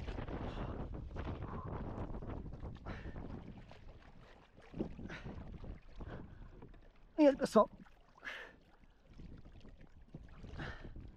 Aí dá um pouco de trabalho.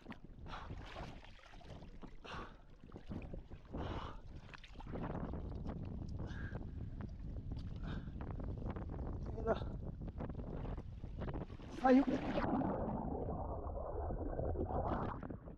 Zay Rivero grabbed onto the hull and began trying to turn the boat over. It rolled back once, but then flipped again. Still, he didn't give up. He kept working at it until, after what must have felt like hours, the boat finally turned upright and stayed that way.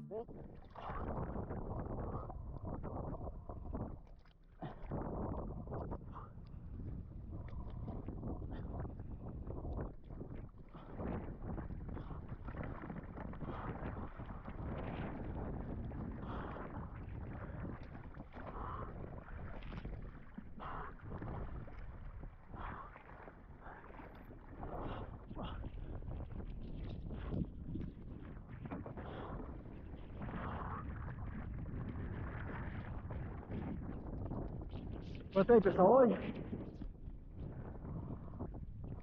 hoje pode dizer que hoje acabou com a pesca. Se eles desarrumou tudo aqui, não dá mais pra ir pra pesca não. Talvez perdeu.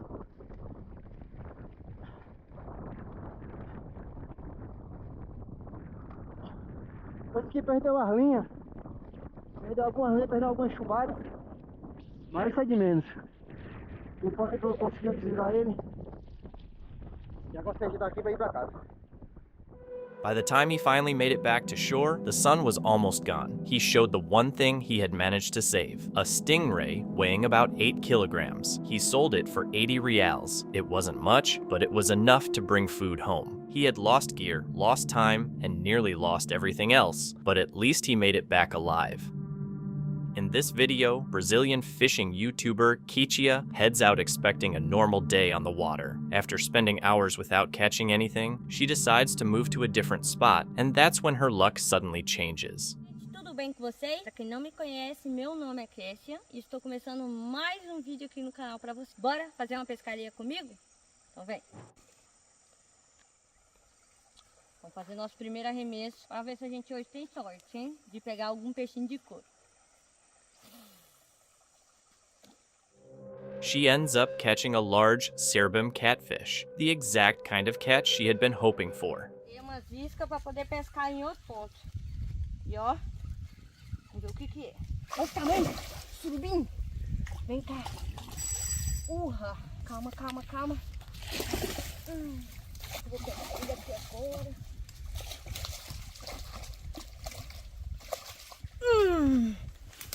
Olha, galera. Calma, calma. Calma, calma que tem esporão. Eu tô com uma linhada aqui também. Vou pisar em cima pra não ter perigo.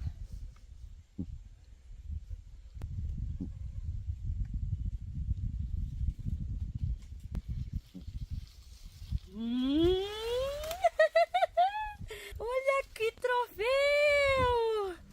Moments later, she grabs a second one by hand, and the excitement kicks in as she celebrates the rare double catch on camera. Olha a minha linha. Nossa! Muito grande, muito grande. Muito grande. Meu Deus do céu. Tá vindo. Tá vindo. Ele vai brigar bem aqui. É surubim, quer ver? Vai brigar. Ó. Pode olhar. Na vara de mão. Outro. Ah! Calma, calma. Mais um. Calma, calma, calma. Olha o esporão, olha o esporão. Duas vezes, galera. Mais um. Que bênção. But in a brief moment of distraction, the fish slips from her grip and hits the ground, and Ketia quickly reaches out to grab it before it gets away. Ai, meu Deus do céu. Ajuda aqui, Thales. Ah, tá doendo demais.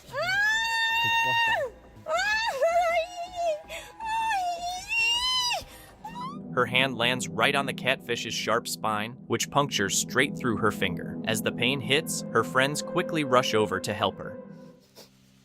Calma, amor, calma, amor. Ai, dói muito. Ai, só tá Falei monte sobre o esporão. As the pain sets in, her companions quickly step in to help, breaking the spine free while her finger begins to throb and swell with a real risk of infection. Toma, solta, solta. Esse aqui nós tem que comer ele cozido, aí ele fala uma coisa dessa. Calma, que Ai, amor, calma. Pega o oi dele, Thales, pra não esfregar em cima. Tem que tirar o esporão aqui, ó. Calma, amor, calma. Furou o osso? Furou. Ai. Ai. Pega o oi dele. Tem que tomar atenção, gente. Ai, tá doendo muito, caralho. Aqui, ó. Atravessou, ó. Falei um monte sobre esse esporão. Falei um monte. Tem que tirar o esporão primeiro pra depois tu arrancar o oi dele. Tá doendo, caralho, velho. Deixa eu ajudar, vou parar aqui. Oi, gente, o acidente acontece. Eu levei, o Devo já cansou de me avisar. Presta atenção nos esporão. O peixe tava. Eu ia soltar ele, eu fui virar assim, ó. Pra soltar o peixe, aí ele virou de uma vez e se bateu. Eu fui pegar ele e minha mão entrou no meio. Mas não furou o osso, graças a Deus. Fiz só o couro. Ketia later said she had often warned people about the dangers of those spines, yet in that moment, she still lowered her guard. The incident became a stark reminder that even common situations can turn risky in seconds, but many anglers don't truly realize that danger until they experience it themselves. The journey started in Mammoth Lakes, California. As Sydney packed up and prepared to leave camp, one thing was on her mind: the strong winds predicted for that night. Before driving away, she also found a small mouse inside her car, a reminder that even small, ordinary issues can appear before a long trip. Her plan was straightforward: visit Bodie first, then continue to the Silver Queen Hotel in Virginia City. Hours later, she reached Bodie State Historic Park. The deserted streets and aging wooden buildings stood frozen in time, preserved in what historians describe as arrested decay. Walking through the town, Sydney explained that Bodie once held nearly 8,000 people during its mining boom. But along with prosperity came disorder, bars, fights, and violence that gave the town a rough reputation. The phrase, "bad man from Bodie," wasn't just a saying, it was a warning that had been passed down over the years. Inside the old schoolhouse and nearby homes, she noticed reminders of everyday life, desks, toys, and faded books left behind by children who once grew up in the tough mining town. Bodie's decline followed major fires in 1892 and 1932, leaving much of the town damaged. Since 1962, it has been preserved as a state historic park. Still, a legend continues to surround the area, the Body Curse. Locals believe that anyone who takes even a small item from the town will eventually face bad luck. I forgot to address where I actually was going, where the hotel is. It's in Virginia City, Nevada, one of the most haunted towns in the United States. Wow, just look at Bodie. I'm just so in awe of this place. So I'm going to Virginia City, Nevada, and it's about 2.5 hours away from here. I spied an In-N-Out on the way, so I am going to do that. Duh. I will see you down the road. It hits the spot every single time. I just called my family and they're at a winery for Mother's Day. How sweet. I got a vanilla shake, so I'm still working on that. But Virginia City is only 30 minutes away. My dad told me good luck. As the sun set, Sydney continued driving toward Nevada. She arrived in Virginia City and checked into the Silver Queen Hotel, a place known for both its history and its ghost stories. Her room felt old, with thin walls and an aged atmosphere. While unpacking, she heard clear footsteps in the hallway outside. But when she opened the door to check, the hallway was empty. You know, I just heard footsteps. I just heard footsteps. I just had my first ghost encounter. I would have grabbed my GoPro, but I was, wait, oh my God. Let me reenact the scene. I was reading this paper. I got to she had a rousing, roaring silver and gold line pass, and I just heard footsteps right outside my door go, but it was like cushioned on the carpet. This is gonna be a long night. I just wanted to give you guys an update. It's 9:30. I haven't had any ghost encounters in the past couple hours. I still have work to do, so I'm gonna keep grinding and I'll let you know if anything changes. It's almost 11 o'clock.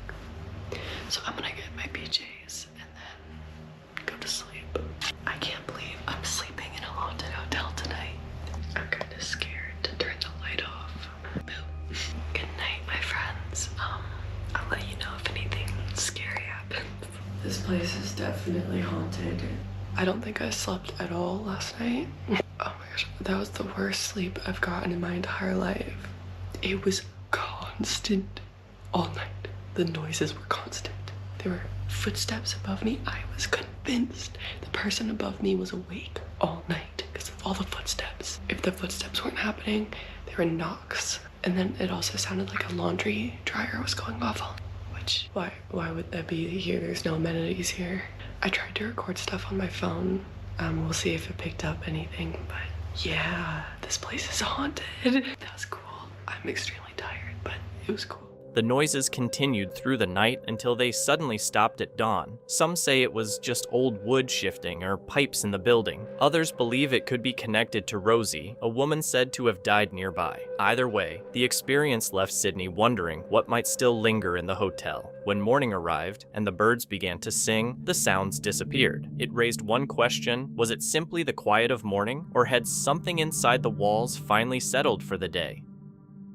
The YouTube channel, Solo Exploration, follows one man exploring abandoned and isolated places on his own. In a video uploaded on May 20th, 2025, he takes it further by deciding to spend the night inside an abandoned morgue. What starts as a planned challenge gradually becomes unsettling. For a sign, life gives you signs. Oh yes, that's the sign we're looking for. Oh, what a creepy little bridge. Daylight, feeling good. It's just a there is cameras on there. Let's go have a look around first. I know there's 2 cameras looking at me now. Straight off that main road. Take this path right down to it. No cameras there, I can peek around.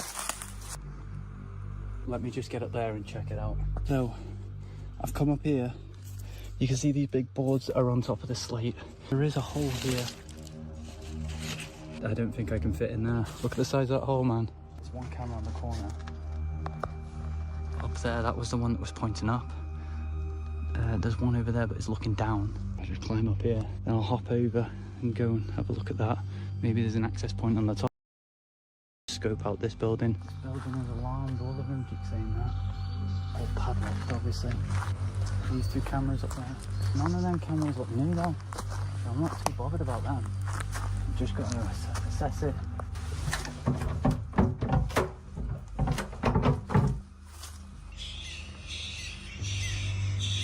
I'm gonna get my jacket on. I'm gonna leave this here. I'm gonna grab a head torch out. And I'm gonna drop in.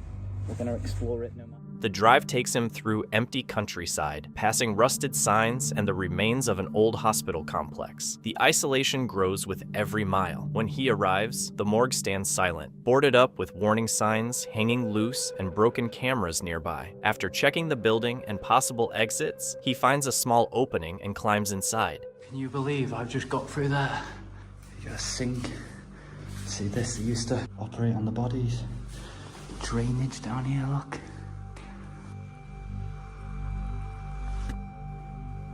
Electrics. Phone there. The body bags.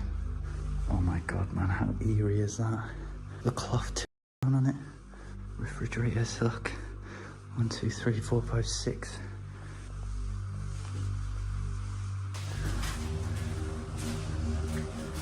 Chair. Front door.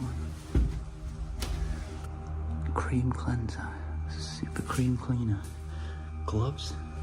And what's in here? A little chapel. Oh my god. A little chapel here. Bring the body in. Family could say their final goodbyes, identify the body, etc.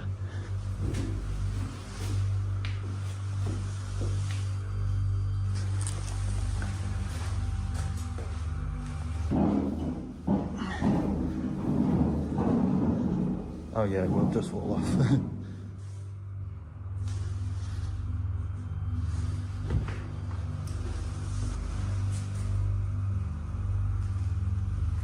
I don't like looking through this though. I feel more comfort in here where they used to work on the bodies than with that refrigerator.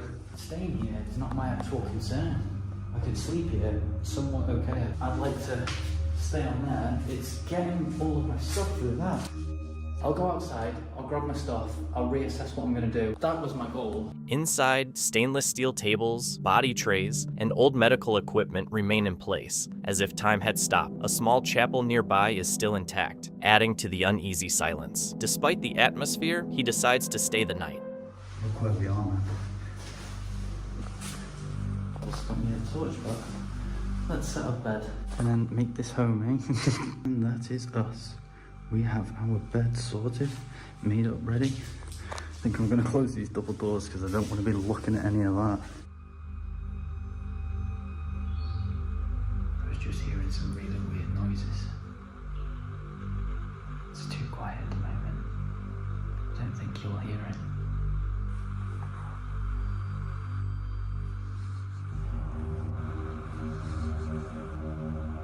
it. Is there anybody here with me? If there's somebody here, can you make some noise? This is where we used to work on the bodies, the autopsy, identification, forensics. Oh, good morning. I woke up a few times and I struggled to get sleep, but once I was asleep I was alright. Now I need to start getting all this packed away and thrown out there one by one. Goodbye, morgue.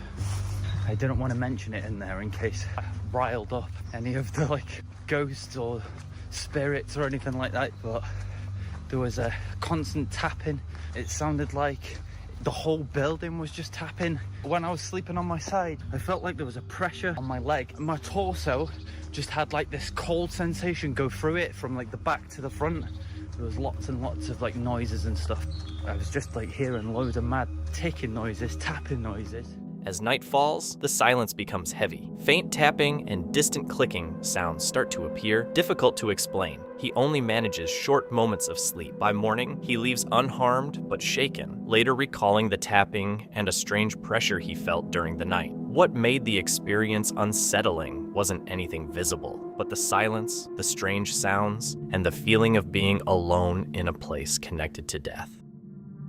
Roy's footage starts in pure chaos, the kind that makes the stomach tighten before anything even happens. The camera shakes as he rushes into a room, slams the door shut, and locks it behind him. His breathing is heavy and panicked, like he is barely holding it together. Whatever frightened him enough to run is still out there.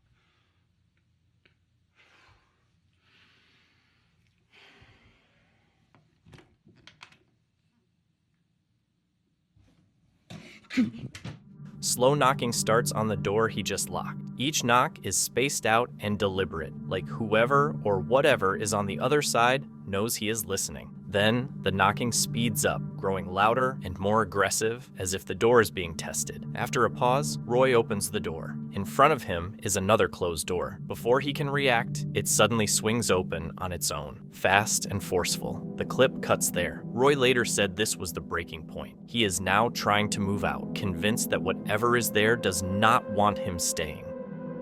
In December 2025, YouTuber Ghostia went into an abandoned building during a heavy rainstorm, unaware that something inside was about to make itself known.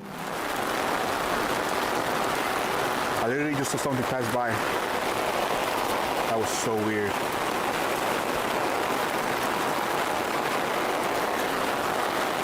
You know what? It could be homeless people at school too, so you never know.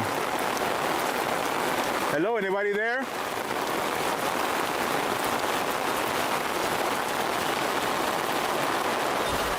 All right, so I'm kind of a little afraid to go in because it's so hard to tell. I heard a couple of noises, right? But also I saw somebody pass by, but with the rain or thunder, it's hard to literally clarify or, you know, listen to what's actually happening. All right. Hello, anybody here?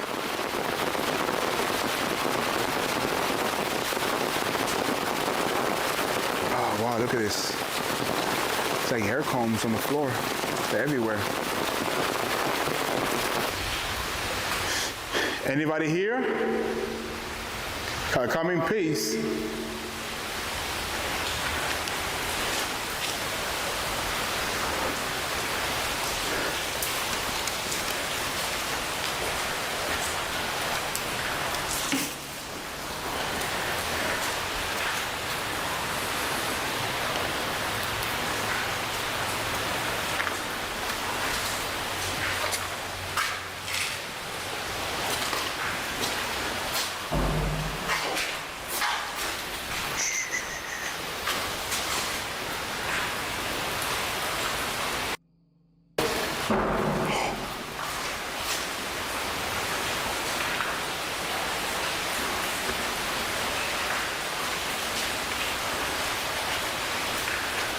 So creepy in there.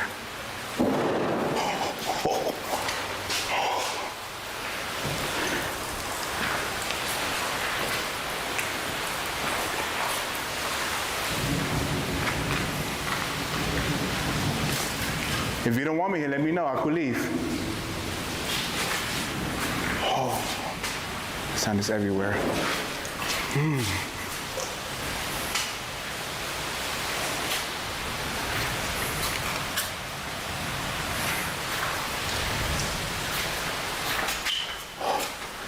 I literally just saw something pass by.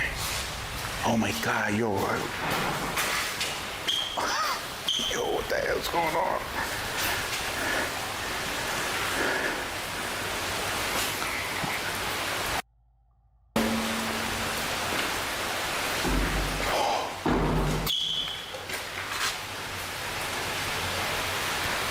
mosquito literally just moved.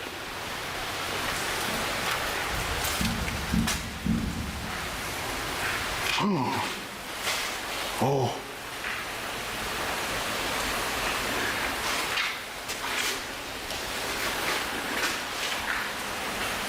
Somebody's there walking.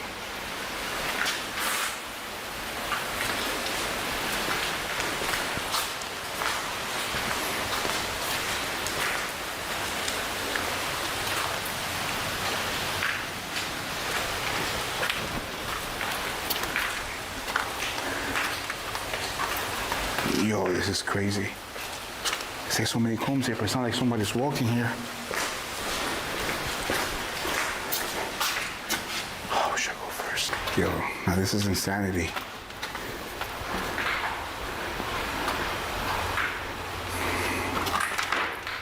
Wow.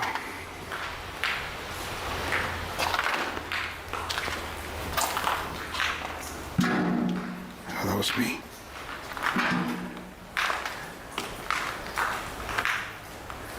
Yo, that is crazy. It's like it used to be a hospital or something.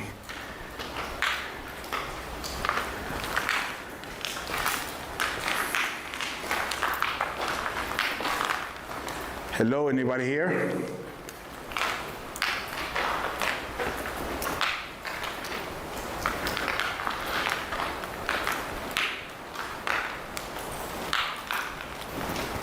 See, oh, so maybe the walking that I heard was this. The water drops here. So we could take that off. Wow, look at this area.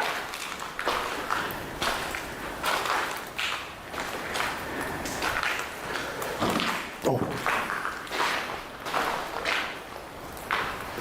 Hello?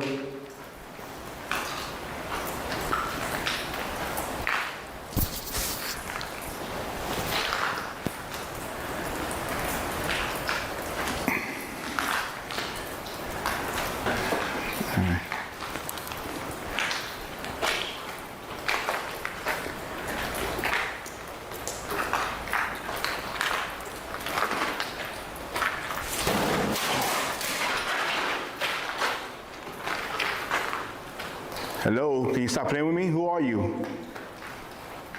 Then the chair suddenly moved. The explorer had already placed cameras in different. Oh, the chair just moved.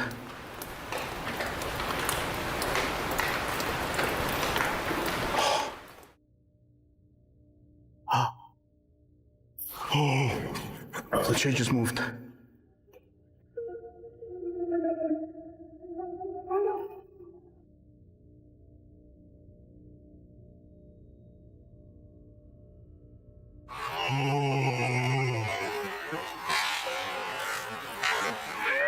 The chair just moved. Oh, something just dropped.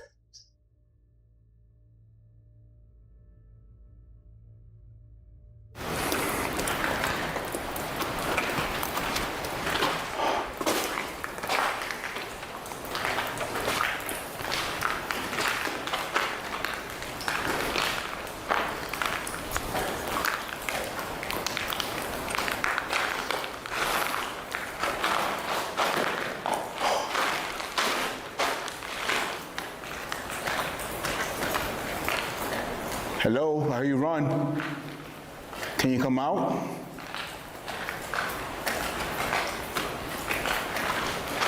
Yo, this little chair literally just moved.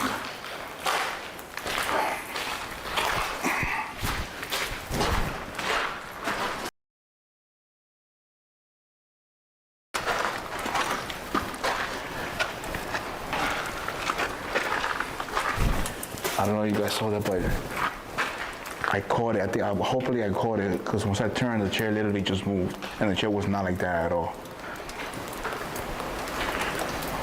Isn't it funny? It sounds like so much money from the back.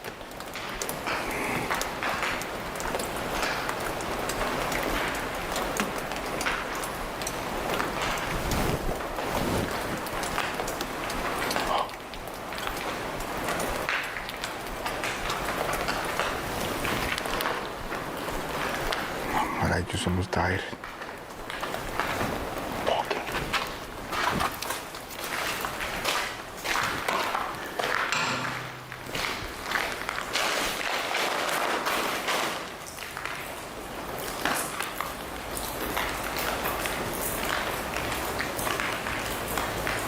See heavy foots.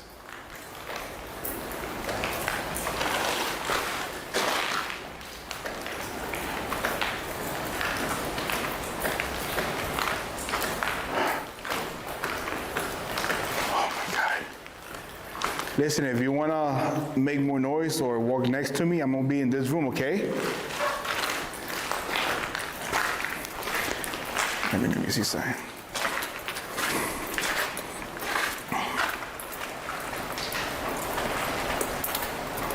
I feel like they're like curious to see what I'm doing. Dude, look at this place. It just gets better and better. Oh man, I don't know what to do. To be honest with you. Oh, so that's nice and slow. Look at the water. It rains so much and it's still raining that you could see how bad it is. Look at that. So water. My feet nice and soaked. My clothes is soaked as well.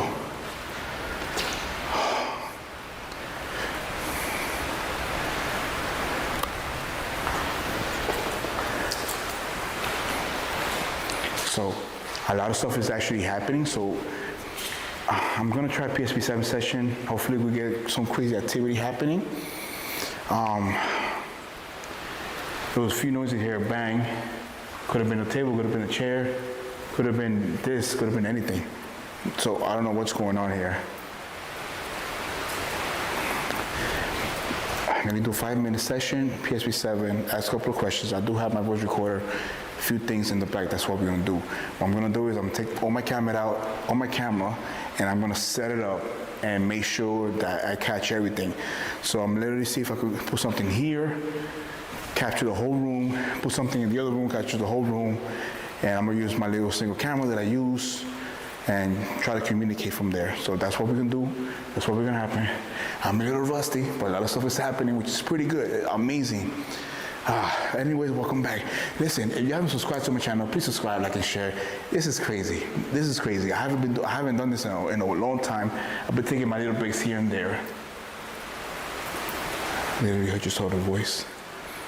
Hey, female. Hey, are you a female? I heard you.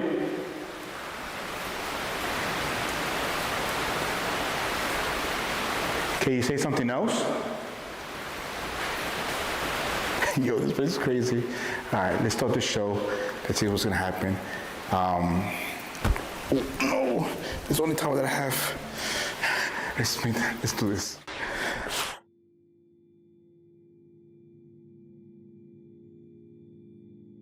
All right, so right now we're gonna use a PSP7. We're gonna see what we're gonna capture and what's gonna happen, or if we just came out. Make sure I'm good. All right, so I have a device here in my right hand. There's a lot of activity happening here. Can you tell me your name? Ritual. What is it, Ritual? Are you the one making all that noise here?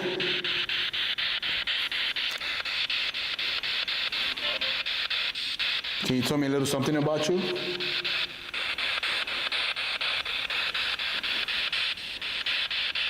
I want to know, was that you making all that noise here in this room?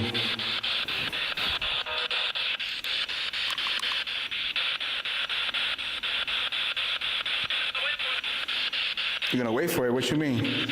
Are you gonna do something about it? Switch. Yes, switch. What you mean switch?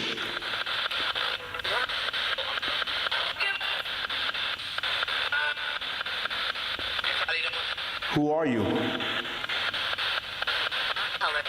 Ellen. So there's Rich and Ellen here. How many spirits are here? You're getting a lot of good response here happening? What began as simple documentation quickly became unsettling, leaving the explorer with more questions than answers, and the feeling that whatever was inside wasn't done communicating. Early one morning, a man was walking through a graveyard to check the area before a funeral later that day. The cemetery was silent, with only headstones, trimmed grass, and a light breeze. As he walked between 2 rows of graves, he suddenly felt a sharp burning pain in his arm. When he lifted his sleeve, a fresh red scratch appeared as if it had just happened. There was no one around and nothing nearby that could have caused it. Shocked, he pulled out his phone and started recording to capture whatever might happen next. So I'm here this morning. just to check, you know, the site for one of our funerals today. And I'm checking the site. Nothing around me besides graves. And I feel this burn on my arm.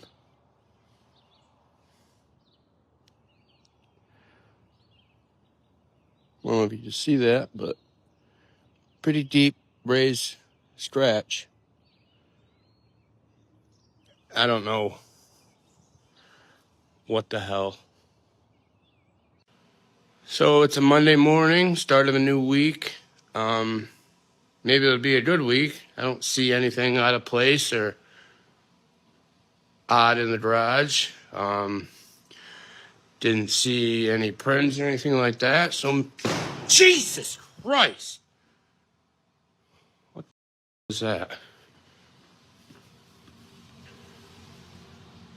Oh my. The footage then cuts to the cemetery's small maintenance garage, where he goes to see if an animal or loose equipment could explain the scratch. Before he reaches the door, something slams hard into the metal shutters from inside, loud enough to echo across the graveyard. He jumps back and points the camera at the shaking panels, but nothing hits them again. The door stays shut, and the area remains completely still and empty. Between the sudden scratch and whatever struck the shutters, he becomes convinced something in the graveyard did not want him there, and he leaves immediately after the recording ends.